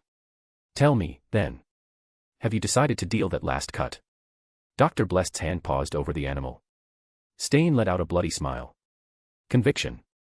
To stand for something greater than yourself. That's what allows me to kill. Do you have something like that? Dr. Blessed looked up, his chest rising high and low as well. Everything I do, he said after a while, shaking his head, is in the service of Mr. Fool. Stain shrugged. Conviction need not be yours. Does your Mr. Fool allow killing? Dr. Blessed nodded. If it's necessary. Then, Stain said, disappearing into the blackness as pro-heroes arrived, stop thinking and just kill, fucking clown. An original image of the mutated hair under Bioalchemy's effect is available. Chapter 107, Hosa City Showdown, Tricking Shigaraki. Mirko let out an angry shout as the shadow of Dr. Bless disappeared into blackness right in front of her. With her were Gran Torino and Midoriya, who had arrived just half an hour ago to join Mirko and Luke. There was another team of pro-heroes with them, but they were too slow to catch up with the three of them. Calm down, young Mirko. Gran Torino shouted. We must find Luke, first. The moment she heard Luke's name, Mirko's eyes went hard. She looked over his shoulder and eyed Midoriya. It felt like it was only now she was truly recognizing his presence around her. You have changed. She commented, narrowing her eyes at Midoriya. Midoriya had changed. Now, his hair was standing on end, with tiny electric bolts of electricity snaking around his body.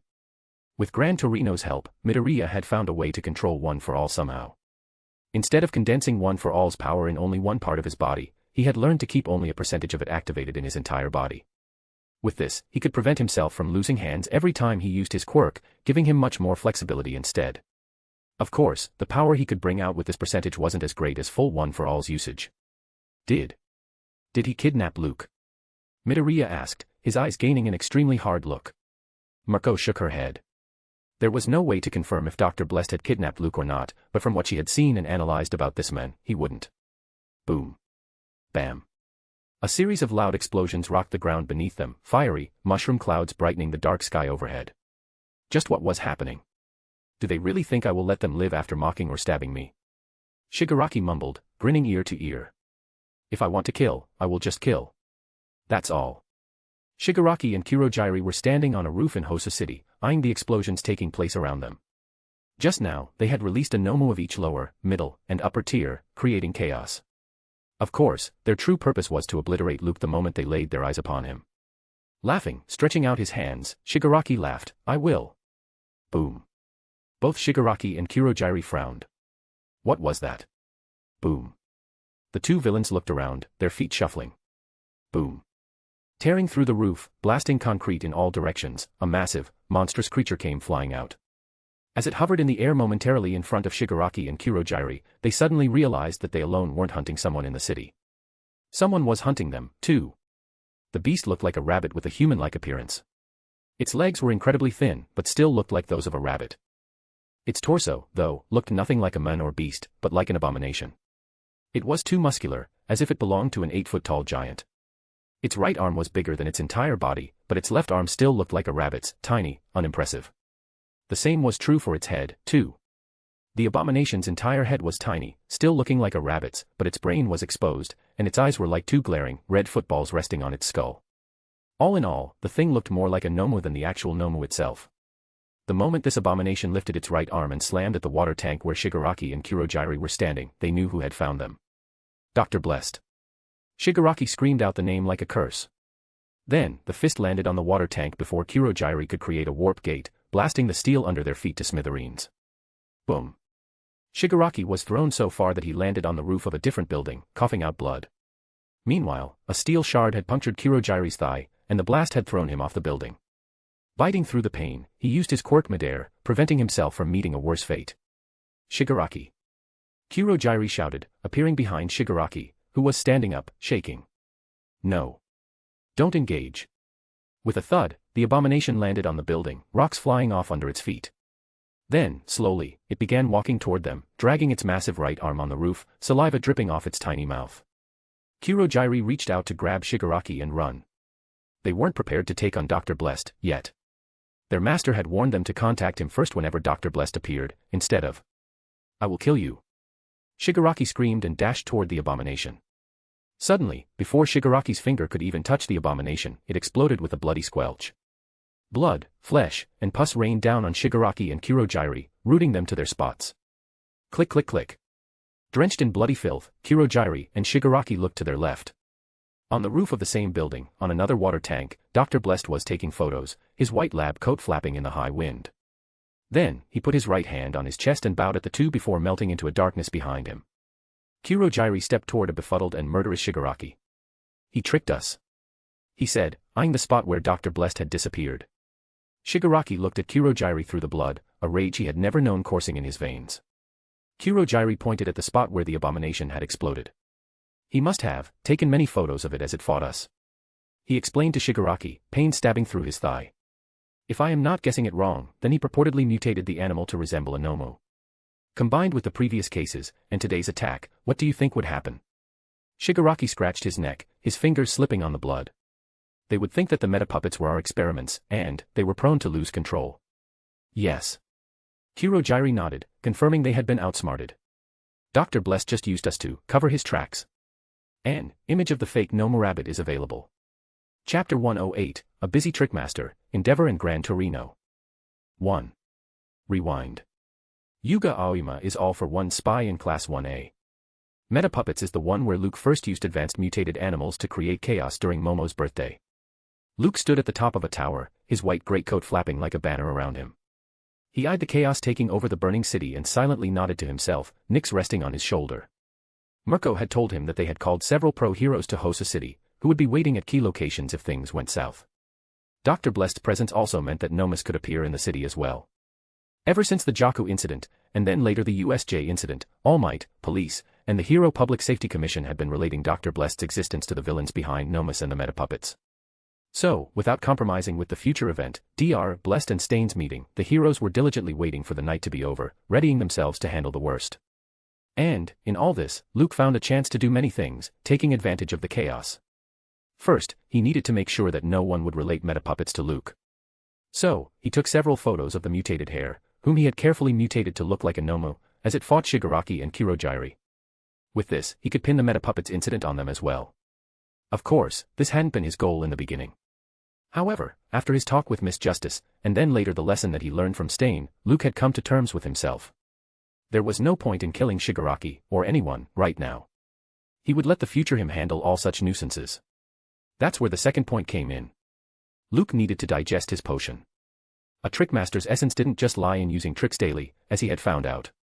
But, in a grander sense, it involved tricking people, misdirecting them, manipulating them, and getting them to applaud for him. The simpler the trick, the easier for people to realize that they were tricked, and the better the feedback. Luke had already confirmed this after tricking Kurogyri and Shigaraki, digesting his potion to a great extent. But he wasn't satisfied with just that. Not when he could go above and beyond to digest the potion as soon as he could. Your world is very much unlike Mr. Fool's original world, Luke. You were right. In this world, people are used to extraordinary phenomena, seeing them daily. Generally, this should have made digesting the Trickmaster potion a difficult task. However, as you said, this also gives you a grander stage to perform tricks on. Luke nodded as he heard Miss Justice's reasoning. That's why, after learning that there would be heroes who would step up in case something went wrong, he had let Yuga know where he was, knowing that Shigaraki would come after him. Hosa City will be my stage tonight, Luke said, smiling. We have lots of people to trick. It will be so much fun. Haha. Hearing his laugh, Nyx woke up. It's time already, she asked lazily. Rest, Luke said, patting her head. I will take someone else with me this time. From below, a small chimpanzee climbed up the tower, making excited noises. With a pat from Luke, it hung itself from his shoulder, touching Nyx's feathers curiously. Using both body manipulation and discover put enormous strain on Nyx's body. So, Luke had created a solid mask for himself and bestowed discover on the chimpanzee with a simple intelligence quirk. Of course, Nyx hated the idea. I will.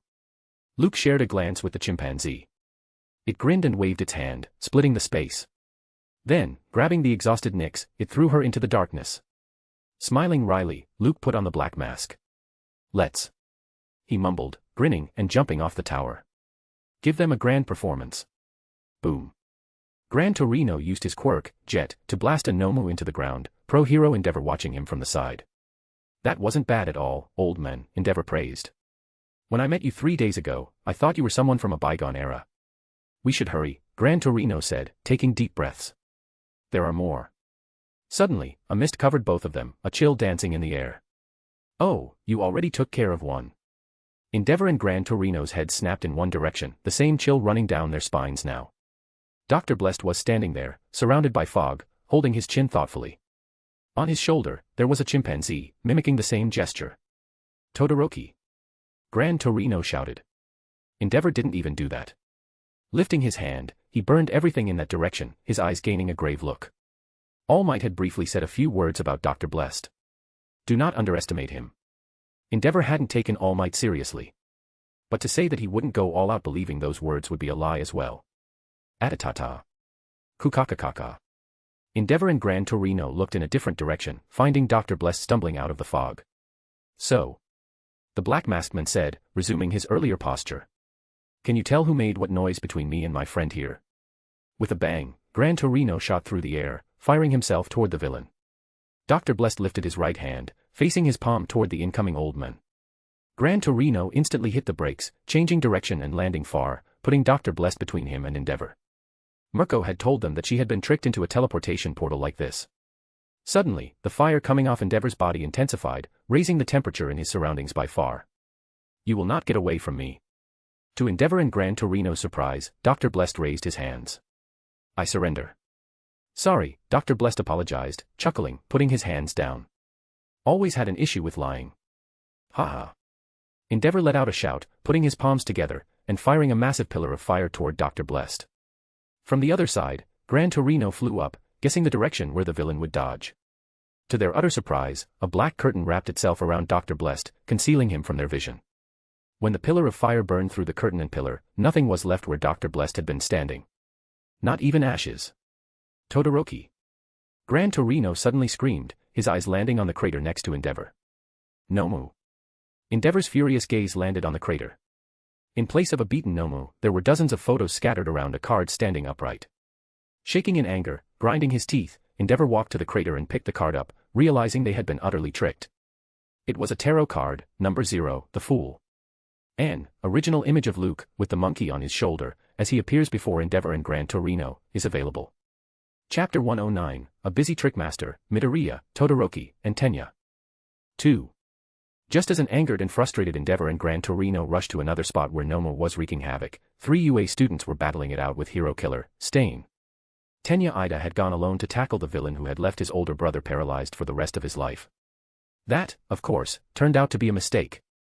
If it wasn't for Midoriya guessing Tenya's intention and arriving to save him timely, Stain had all but killed the boy. Then, Todoroki, who was also in Hosu with Endeavor for his internship, had also joined the two of them. In the dark alley, Stain blurred between walls of ice, slicing them apart, and pillars of fire as Todoroki tried to keep him away. Tenya was lying on the ground, bleeding from his shoulder. Stain had already paralyzed him with his quirk. To Stain's utter surprise, though, both Midoriya and Todoroki felt like they were well versed in close fighting, despite their heavy use of quirks. Still, even though the boys had trained in close combat, it wasn't something that could let them close the gap between their abilities and Stain's. One moment, Stain was still dodging Todoroki's consistent onslaught. In the next moment, he appeared right in front of him, his blade's edge almost pressing against Todoroki's throat. Seeing this from afar, something snapped within Tenya. Pushing his quirk to its limit, he shot across the alley and kicked, breaking the sword in half. "Freeze my legs!" Tenya shouted. "I." A dagger came flying and plunged deep into his shoulder. "Ida!" Midoriya shouted, getting up as well. "It isn't easy to change one's moral," Stain said, eyeing Tenya. "This world doesn't need heroes like you." Stain dashed forward in a murderous charge. Todoroki froze Tenya's legs, cooling his mufflers. Recipro. The fire coming off Tenya's legs burned blue and, with a massive boom, he shot toward the incoming Stain. "Extend. One for all." Midoriya let out a breath, the taste of blood lingering in his mouth. Tiny electric bolts cracked around him, his hair standing on their ends. Full cowling. And before Stain could even react, Midoriya's punch and Tenya's kick landed on him, knocking him out. As if that wasn't enough, a massive icicle flashed into existence, trapping the hero killer. As Midoriya and Tenya fell, Todoroki caught them using ice, and then the boys stared up in disbelief as if Stain would begin moving at any moment. Midoriya held his right hand as he took several deep breaths, eyeing Stain. I think he's gone. Let's take away his weapons, first. Todoroki nodded, a stunned Tenya still looking at Stain. However, just as the boys were about to move, the sound of a door opening entered their ears. Midoriya, Todoroki, and Tenya simultaneously looked beyond the icicle trapping Stain and found a door, with a glowing blue outline, opening right through the wall. A black masked man, with his eye holes glowing red, and wearing a white lab coat, peeked out of the door.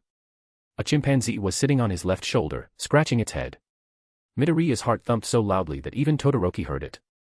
Unlike Tenya, both he and Midoriya knew now what kind of utterly terrifying situation they were in. Dr. Midoriya said, shaking. Todoroki finished the word, a chill running down his spine. Blessed.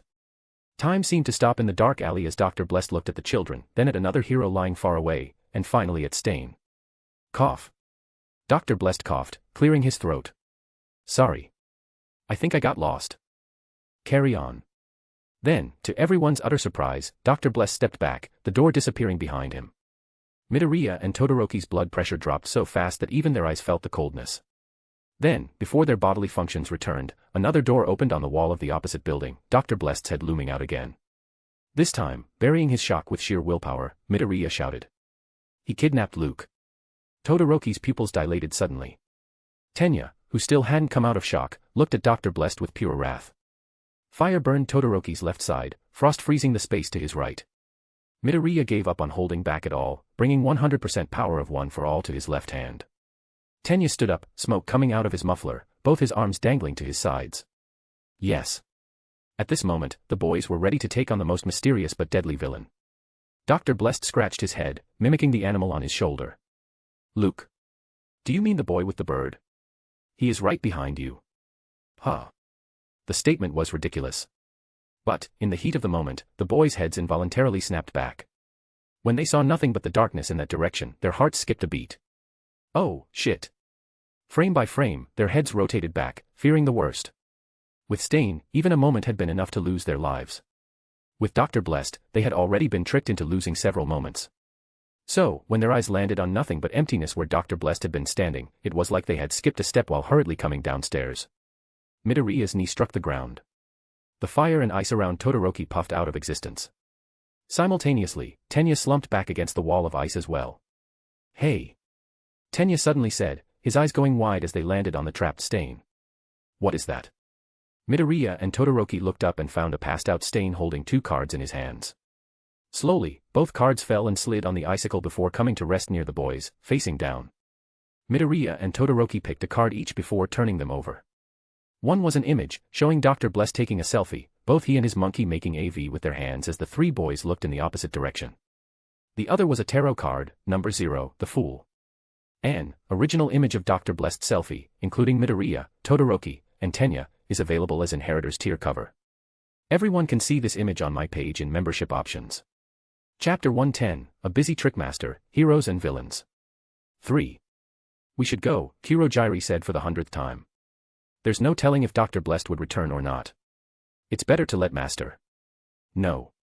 Shigaraki replied, drenched in blood. I want to see Nomus burning the entire city. More than that, he wanted heroes dying under the Nomus hands. Where's that brat? Shigaraki asked, annoyed. I was told he would be here. Give me those.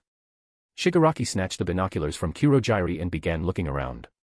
All for one had told him that the blonde-haired bird brat was in Hosa City as an intern. So, logic stated that he would be around the Nomus as well, where all the heroes were gathered. One of the 3 Nomus couldn't be seen anywhere. But Shigaraki could still see the remaining 2, and he couldn't see the boy matching Luke's appearance there. Suddenly, his eyes landed on a scene that exploded the rage bubbling inside him. Endeavor reached the spot where a black-skinned upper-tier Noma was wreaking havoc. With a single punch, the number 2 hero sent the Noma flying, breaking its arm. However, in the next moment, Noma's arm regenerated. Unlike other heroes, though, Endeavor ignored the regeneration, grabbed the Noma's head as it came to attack him, and burned the entire thing to a crisp, carbonizing it. With a thud, the Noma fell, losing life. Arga! Shigaraki growled, scratching his neck like a madman. Why are they losing? All for One had given him 3 nomas. After losing 3 nomas before, 1 during the Jakku incident and 2 during the USJ incident, the usable nomas numbers were already dwindling. Shigaraki had brought them all here to kill Stain and Luke, meanwhile creating chaos in the city. This would have put him and his league of villains on the map. Contrary to what Shigaraki hoped, the nomas were the ones getting beaten here as well. Banging his fist on the iron roof of a water tank, where they were standing, Shigaraki saw as Endeavor left the scene, chasing the last remaining flying Nomu, who had taken a woman hostage. Endeavor then used his quirk, Hellflame, to create a fiery arrow and shot it at the Nomu. With a burning hiss, the fire arrow passed right through the Nomu's brain, exploding its one eye, the woman falling off from its loose grip. Saving the hostage, Endeavor continued the chase, disappearing behind several buildings. Grinding his teeth, Shigaraki momentarily brought the binoculars back to the spot where Endeavor had burned the head off a Nomu. And the moment his distant sight landed on that scene, the hair on his neck stood up. There he was, trying to drag Nomu's massive body, like a clown. Dr. Blessed. Shigaraki was so stunned that he couldn't even put away the binoculars. There were many heroes on the scene who were as bewildered as Shigaraki, perhaps, gawking at Dr. Blessed with a small chimpanzee dancing on his shoulder. The black masked man grabbed the Nomu's shoulder, tried to drag it, and slipped. Then, he began asking the heroes for help.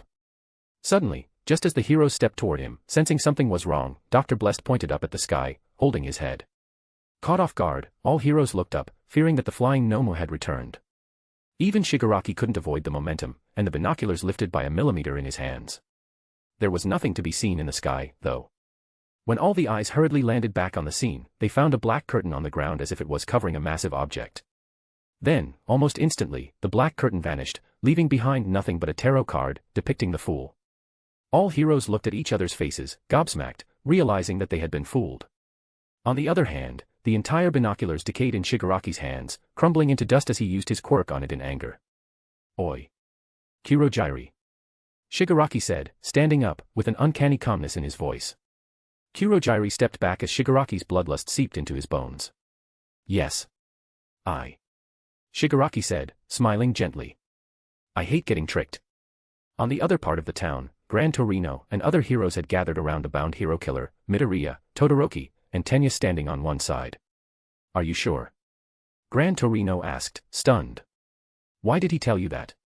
Midoriya and others couldn't believe it themselves. Behind the selfie that Dr. Blessed had left them, there was an address, saying that they would find Luke there. It can be just another trap. Gran Torino mumbled. Still. I will call young Mirko. Mirko was scouring the entire city, searching for Luke ever since they had lost him. Gran Torino had just taken out his mobile when the flying Nomu descended upon them, grabbing an exhausted Midoriya. A chill ran down everyone's spine. If it went too high, even Gran Torino wouldn't be able to catch it. Suddenly, a figure blurred through the heroes like a wraith, licking the blood drops that had fallen from Nomu's injured eye. Flying overhead, the Nomu suddenly lost all bodily functions, losing height. In another instant, hero killer, Stain, defying all odds and logic, appeared over it and mutilated its brain with a short knife. With a thud, the Nomu fell, dead, Midoriya landing next to it, with Stain standing on top of them. Simultaneously, Endeavor arrived there, too. Stain looked up, his eyes landing on Endeavor. You fake heroes. Stain said, a massive bloodlust rooting all heroes to their spots. I must take back what it means to be a hero. Come. Try and get me, you fakes. All heroes' hearts skipped a beat as the entire world pressed upon them. Suddenly, someone appeared right behind Stain and hit the back of his head, knocking him out. Silence. Everyone just stood there in pure surprise as Dr. Blessed grabbed both Stain and the dead Nomu with his left hand. Yeah. Endeavor, burning with rage, raised his fist. Atatata. Dr. Blessed took out a handgun and pointed it at Midoriya's head. Move and I will turn this kid into a Nomu. Haha. Did you get the joke? No. TCH. Space parted behind him, revealing blackness. Dr. Bless stepped back, almost dragging Stain and Nomu. Tell you what. He said with a blatant hint of amusement. I think I should just kill him, to send a message. No. Gran Torino shot forward. Endeavor burned the ground between him and the villain. Tenya and Todoroki forgot all limits, reaching out for Midoriya as well. Still, nothing was as fast as Dr. Blessed's finger, pressing on the trigger with a click. When all of them reached the spot, blood boiling in their veins, Dr. Blessed had already melted into the blackness, leaving behind a toy gun, pouring out bubbles, popping off against Midoriya's head. An original image of Dr. Blessed firing the toy gun at Midoriya is available. Chapter 111, Aftermath, Iwayo's Decision. They found Luke tied against a pillar in an abandoned building's basement, with both he and Nix passed out as if someone had drained them of their stamina. But by the time morning arrived, things had already gone out of the hero's hands. Nomas were still something people had an idea about, villains defeated by All Might. However, it was the matter of hero killer, Stain that jolted the people in the morning, along with one other name that just couldn't stop popping up on the screens. Dr. Blessed. Hundreds of cameras all over the Hosa city had captured the Black Masked Man, with a chimpanzee on his shoulder, making a fool of the heroes last night. Only a handful of pro-heroes knew the identity of this masked man. Ever since the Jaku incident, they had been keeping it under wraps to secretly hunt the villain before he could become a threat to society. So, the majority of the news channels, not knowing this reason, put a reward on his identity. Dr. Blessed's wanted poster had already been circulating among the villains of the country. Even after months, when they couldn't even find a hint of this man, this award looked like the tastiest dish to them. In a matter of seconds after posting the award, all news channels across the country began getting calls, learning more and more about the villain. Some, of course, also labeled him as a vigilante as nothing concrete was known about him. As if this wasn't already a disaster for the investigators, someone released a photo of him fighting a Nomu just before Jaka City's explosion. Then, one by one, more and more photos came pouring out. Slam. Endeavor's fist dented the steel table, fire hissing around his face. Gran Torino, Mirko, and many other pro-heroes were in the hospital, eyeing the morning news, gawking at the images.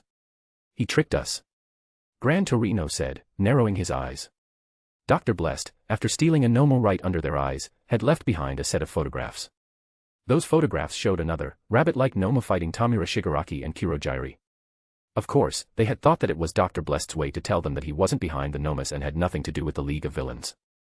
Who would have known that he would supply a copy of those photographs to all news channels as well? Not only those photos, but there were even more of them, each more ridiculous than the other. There was a selfie that Dr. Blessed had taken with UA students looking over their shoulders in the background.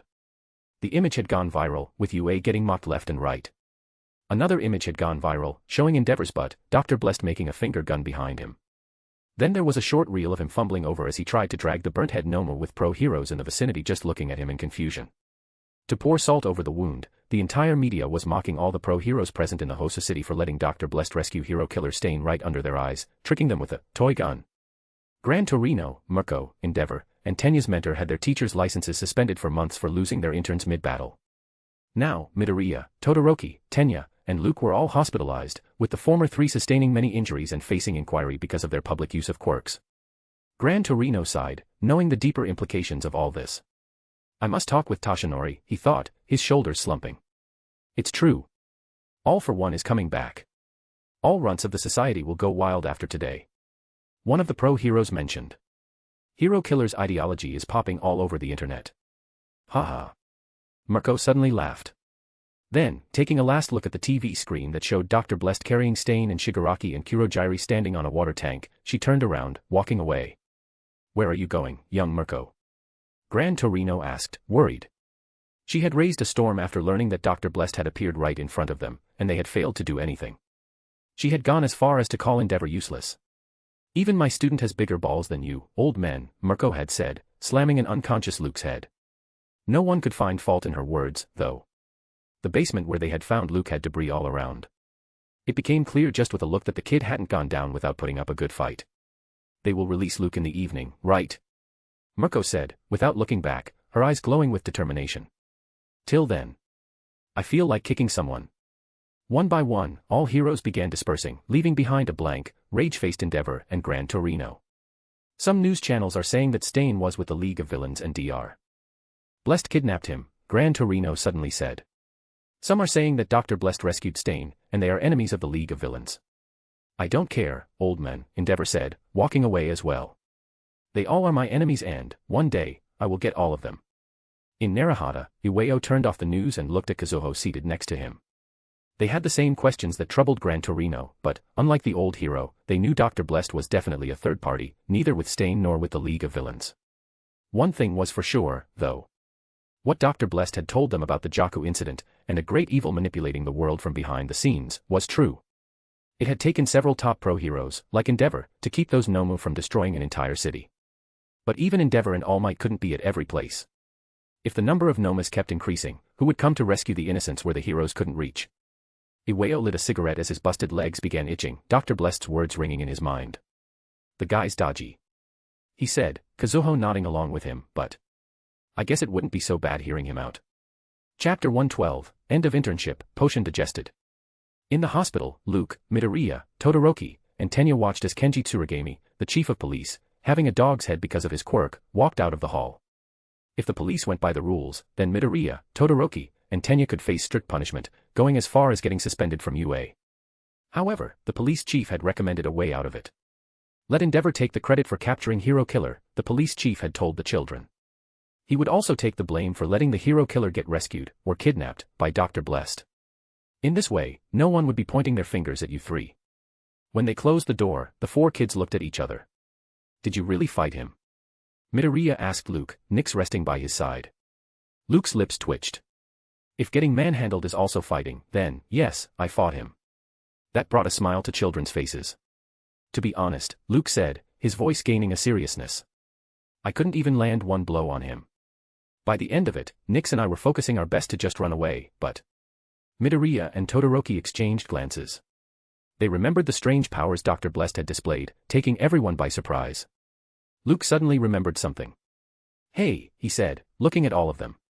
Do you also have a feeling like Dr. Blest has more than one quirk? Midoriya, Todoroki, and Tenya's eyes widened. Yes. This was the feeling that had been pricking the back of their necks. If we are worried about it, Todoroki said, then I am sure the grown-ups must have thought of it as well. Midoriya nodded. Sighing, Luke looked at Tenya. I am writing a book, you know. Tenya, whose left arm was heavily bandaged, found the words very strange. On the other side, Midoriya and Todoroki's mouths twitched, knowing Luke was doing it again. Yeah. Tenya asked, tapping the glasses up on his face. Luke nodded. It's called Avenger, a left-handed legacy. Puffed. Midoriya bawled over on his bed. Todoroki just held his face, shaking his head. However, Tenya smiled wryly. I went too far, he admitted. If it wasn't for Midoriya and Todoroki, I guess I will keep my left hand like this. As a reminder. Are you sure? Luke asked, raising his brows. Once the injury settles in, Nyx's healing will not work. After hearing about his brother for the first time, Tenya had already asked Luke to take Nyx to help him. However, just like Recovery Girl's quirk, Nyx's quirk, Spot Heal, worked by consuming one's own stamina. The fresher the injury, the better the chances of avoiding long-term damage. That's why Luke's timely use of the quirk during the USJ incident was praised so much by the teachers, saving Sand and Eraserhead's lives. After the incident, Nizu had asked about the quirk in detail. Luke, of course, knew that Nizu had asked about Spot Heal for All Might. Spot Heal was only a moderate complexity quirk. If he were to raise the complexity to Super, or Plus Ultra, then there were some chances of All Might recovering from the injury. But Luke didn't want that to happen. Heroes. Villains. Vigilantes. People. Gods. Demons. There was not one in this world whom he could trust fully. What if one day he were to find All Might standing opposite him? With what happened with Bakugo, could he truly say that the same wouldn't happen with All Might as well? So, in Luke's mind, it was better to keep the status quo of things for now, instead of becoming the nice guy who had ended up losing everything in his previous life. Not to mention, All Might had already passed on his quirk to Midoriya, sealing his fate. Suddenly, Luke and Midoriya's mobiles rang. Luke looked at the name, Alien Queen. Mina, hello, Luke said, picking it up. And questions bombarded him from the other side, making him press his brows. After explaining everything briefly and calming down the girl, Luke had just put the mobile down, when Midoriya came to him and handed over his one. It's Hagakure, he said, blushing. She's with Uraraka. Sighing, Luke explained everything once more before returning the mobile. Then, as quietness settled in the hall, Luke picked up the mobile again, dialing Momo's number. Momo had chosen pro hero, Iwabami as her mentor for the internship, along with Itsuka Kendo from Class 1B. However, soon, both girls realized that they had been duped. Iwabami had been focusing on glamour and presentation ever since the internship began, instead of training them for real hero work. Momo and Itsuka were having a lunch break when Luke called her. Since the morning, when they had seen the news, Momo had been worrying about what had happened in Hosa City, especially after learning that 4 of her classmates were there as well. So, the moment she saw Luke's name, she jolted, hoping to get all the details from him. However, just as she was about to pick it up, she hesitated, biting her nail, and cut the call. Luke, being Luke, was bound to ask her how she was doing and how her internship was going, Momo knew. What would she reply? Even mentioning that she was here, assisting a pro hero for photo shoots, interviews, and modeling. The call returned, and a blush rose on Momo's face in shame. Oh. Itsuka said, smiling knowingly, leaning over to see the name. Renji Sionji. Boyfriend. Momo's eyes popped out as she heard the word. Then, accidentally, instead of cutting the call, she picked it up. Because of his injuries, Tenya returned home, finishing his internship early. Todoroki returned to Endeavor Agency as well, wanting to see his father's disappointed face. As Dr. Blest's identity had leaked, there was no point in carrying out an investigation regarding him in the secret anymore. So, Mirko dragged Luke away, refusing to work with anyone anymore. Despite the Hosa City incident, despite the dark undercurrents, and despite the unnerving atmosphere across the country, all students were busy in their internships, hoping to gain as much experience as they could. Soon, just like that, 2 weeks passed, and the summer internship finally ended. Somewhere in Tokyo, Luke smiled as he tried to catch up with the wild Mirko, digesting the last dregs of the Trickmaster potion. Chapter 113, Shigaraki's Bloodlust, Killing Rikuya Sionji. Shigaraki scratched his neck, staring dead at the repulsive smile planted on Jiren's face. How many are there? Kurojairi asked from behind the bar as the underworld broker smoked a cigarette.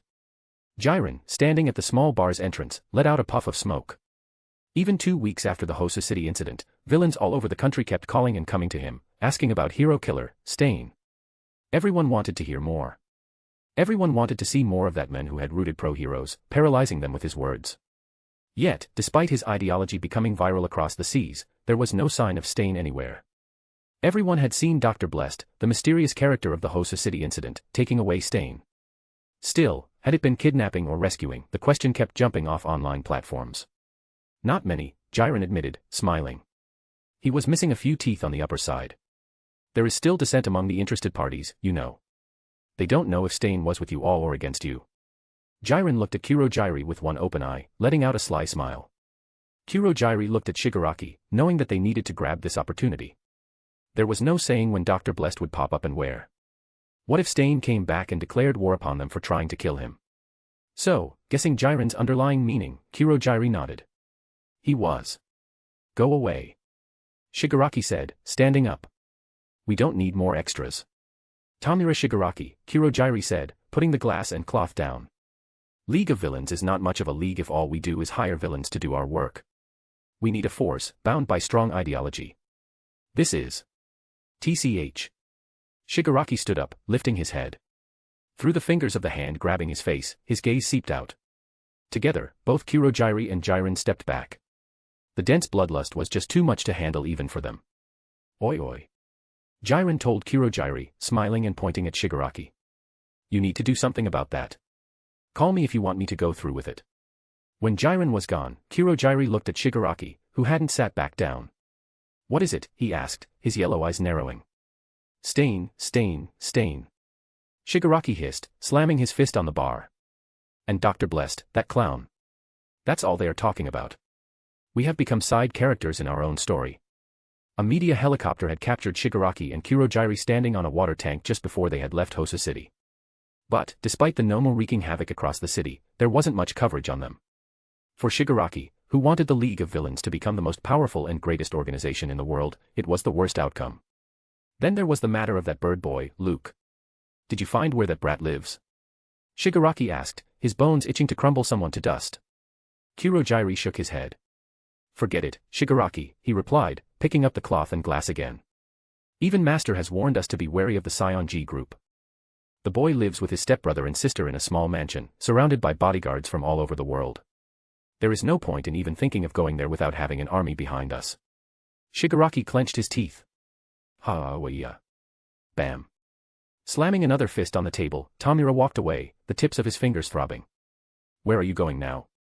Kurojairi asked. Shigaraki took off the hand over his face, grinning ear to ear. If I can't get my hands on the bird boy, then I will just kill his family. One way or another, he must be taught a lesson for mocking me. Ha-ha. In a black hoodie, Shigaraki walked through the people, eyeing Mountain Hero, MT Lady, who was patrolling the city. Walking next to her was Rikuya Sionji.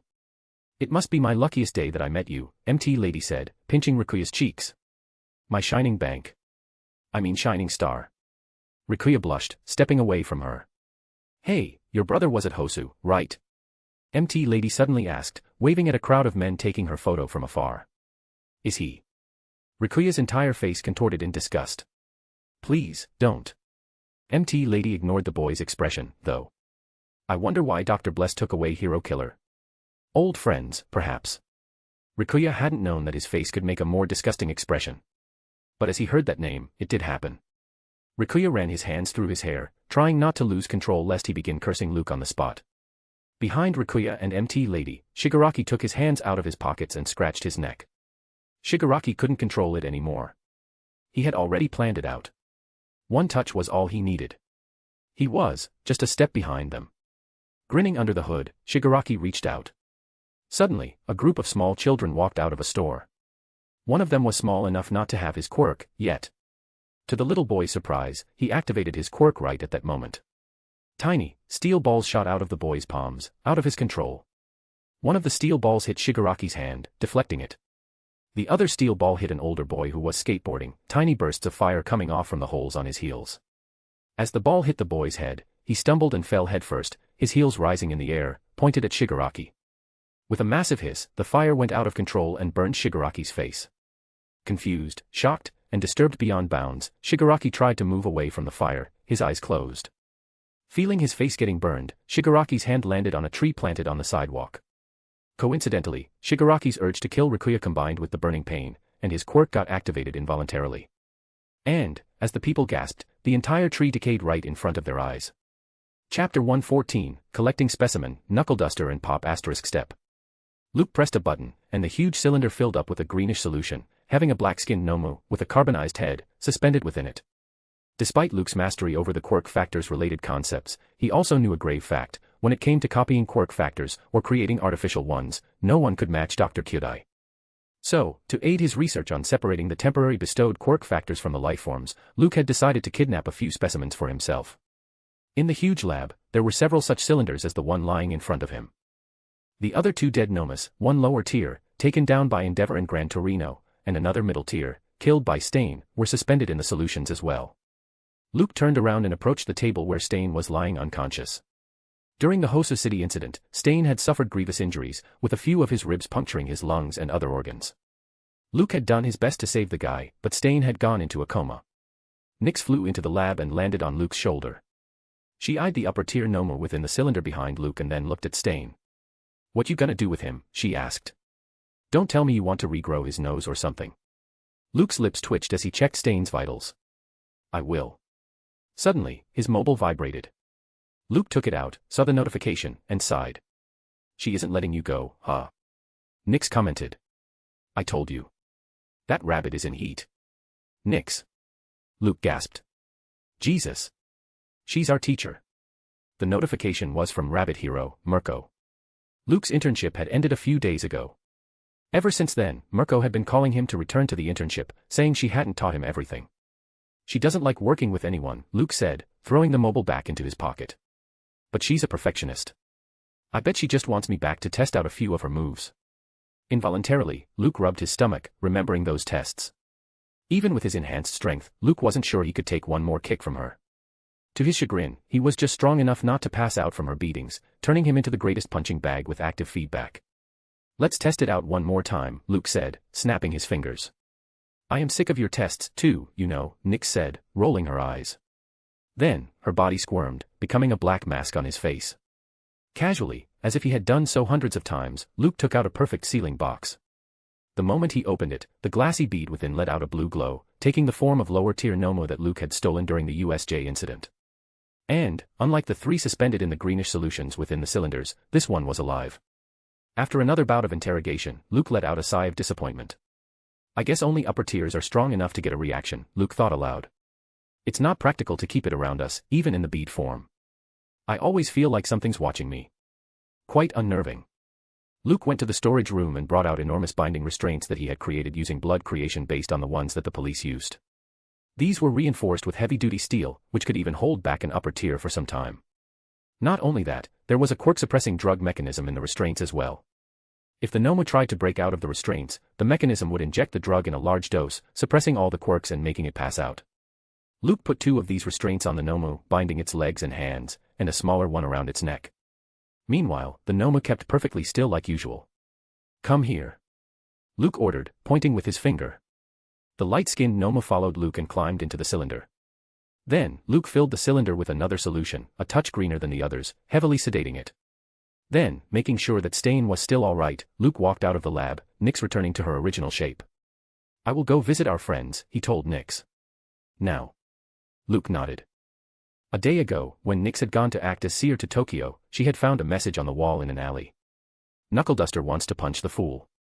Luke believed that it was from Iwao, who must have made up his mind after seeing what happened in the Hosa city.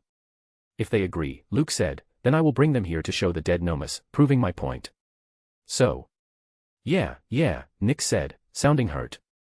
Another excuse to get rid of me. Luke smiled wryly.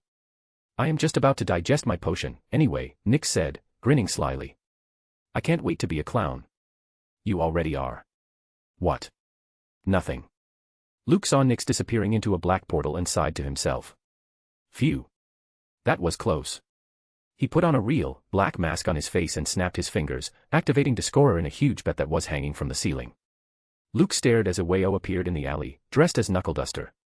After walking out of the portal near the wall that held the message, he had roamed around in the alleys for a few minutes before the old man found him.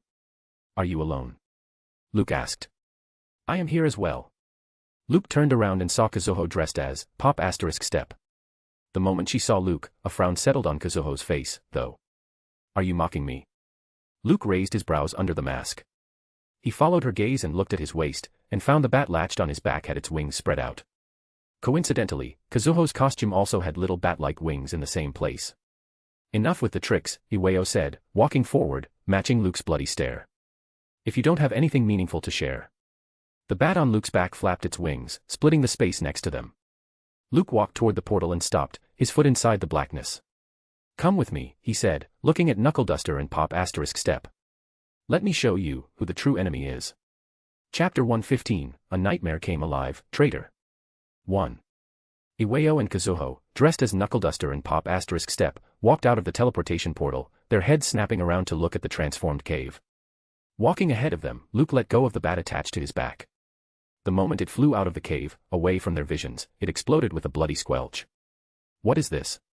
Iwao asked, noticing the many white-colored domed buildings on either side of the streams.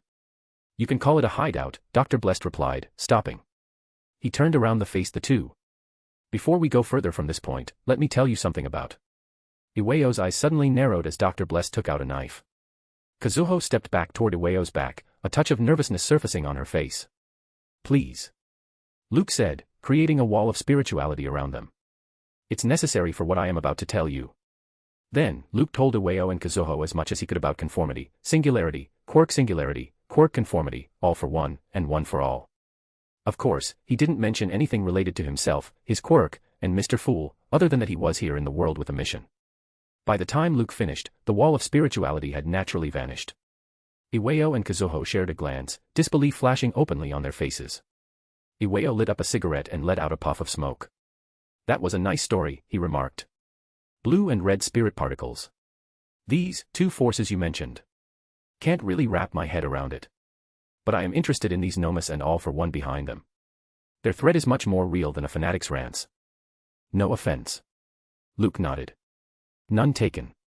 Once Mr. Fool blesses you two with powers, if you wish for them, then you will find that all for one is nothing but face. A face I would like to punch, Iwao said. Luke turned around. Follow me, he said. If you only believe in hard proofs, then I have 4 of them. Why? Kazuho stuttered as Dr. Blessed began taking them toward the second largest building. Somehow, she tried to ignore the dozens of different animal-like sounds coming from the largest one. Why did you rescue Stain? Iwao nodded.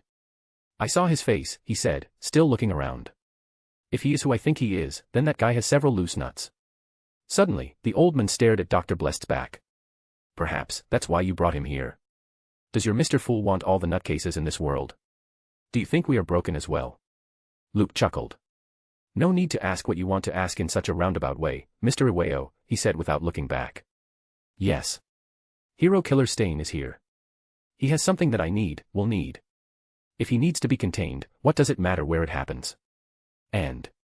Luke stood against the lab's door and looked over his shoulder, staring at the two. We all are broken. In one way or another. Am I wrong? Kazuho bit her lips, and Iwao squashed the cigarette in his hand. Chuckling to himself, Luke reached out to open the door. What happened next was just too fast and too bombastic to even process. Luke had the clown potion activated at this moment, luckily. So, just as he held the door's handle, the scene from inside the lab manifested in his mind involuntarily. Almost at the exact moment, his danger intuition shot through the sky, a feeling of primal chill running down his spine. Before he could even react, though, a stupendous boom rocked the cave. The lab's door came flying, hit Luke, and sent him flying in an arc to the far end of the cave. The explosion was so devastating that half the lab burst like a bubble in one direction, sending Iwao and Kazuho rolling in two different directions as well. Loud thuds rang in all ears as the thing walked out, the dust and debris settling around it. It was an abomination. Nothing else could remotely come close to describing it. The Nomo that Luke had restrained before going out to get Iwao and Kazuho had torn off its limbs, its neck dangling on one side, spraying blood. It was squirming forward on strands of muscles that kept taking shape of legs, breaking down, and then reforming. Then there were its eyes, a redness that felt pulling you in. As Luke brokenly got up and saw it, he knew what he was looking at. "It's you."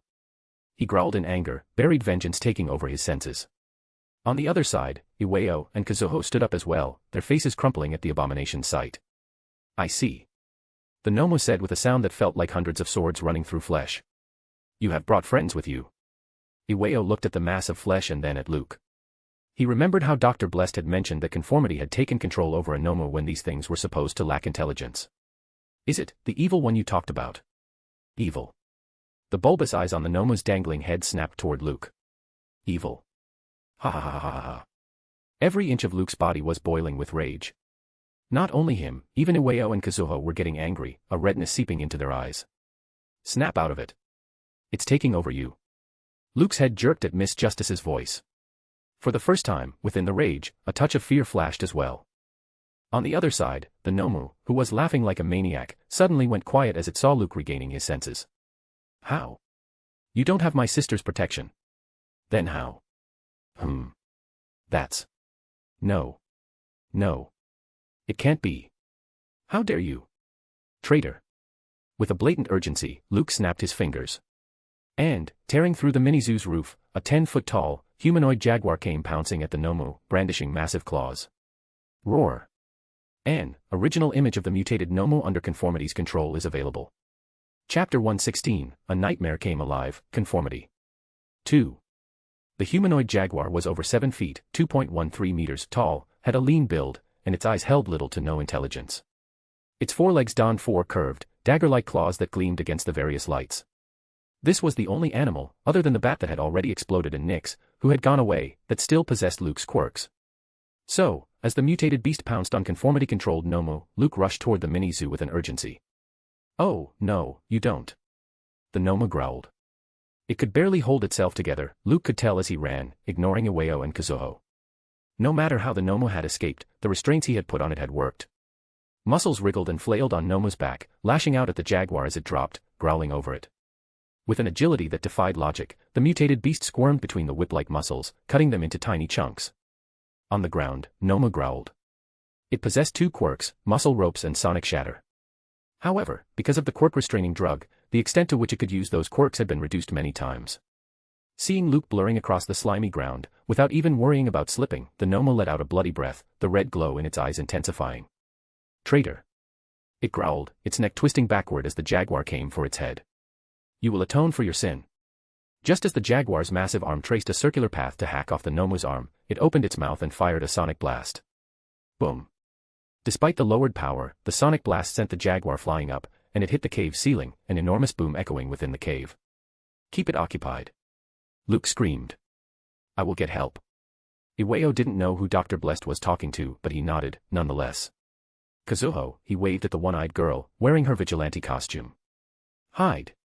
Then, without waiting any more, and taking huge steps to counter the slippage, Knuckle Duster charged toward the Nomu. He would ask about the matter of the traitor and other things later. One thing was sure, meanwhile. Between Dr. Blessed and this raging abomination, he knew who was the greater evil. Making fists, Knuckle Duster stormed in and punched, taking advantage of the Nomu's twisted neck. With a bang, the entire abomination skidded back a few steps, the limbs formed of muscle strands loosening, making it fall. Crack! Nomu's head jerked back at Knuckle Duster as he felt the sting in his knuckles, despite them having a brass plate over them.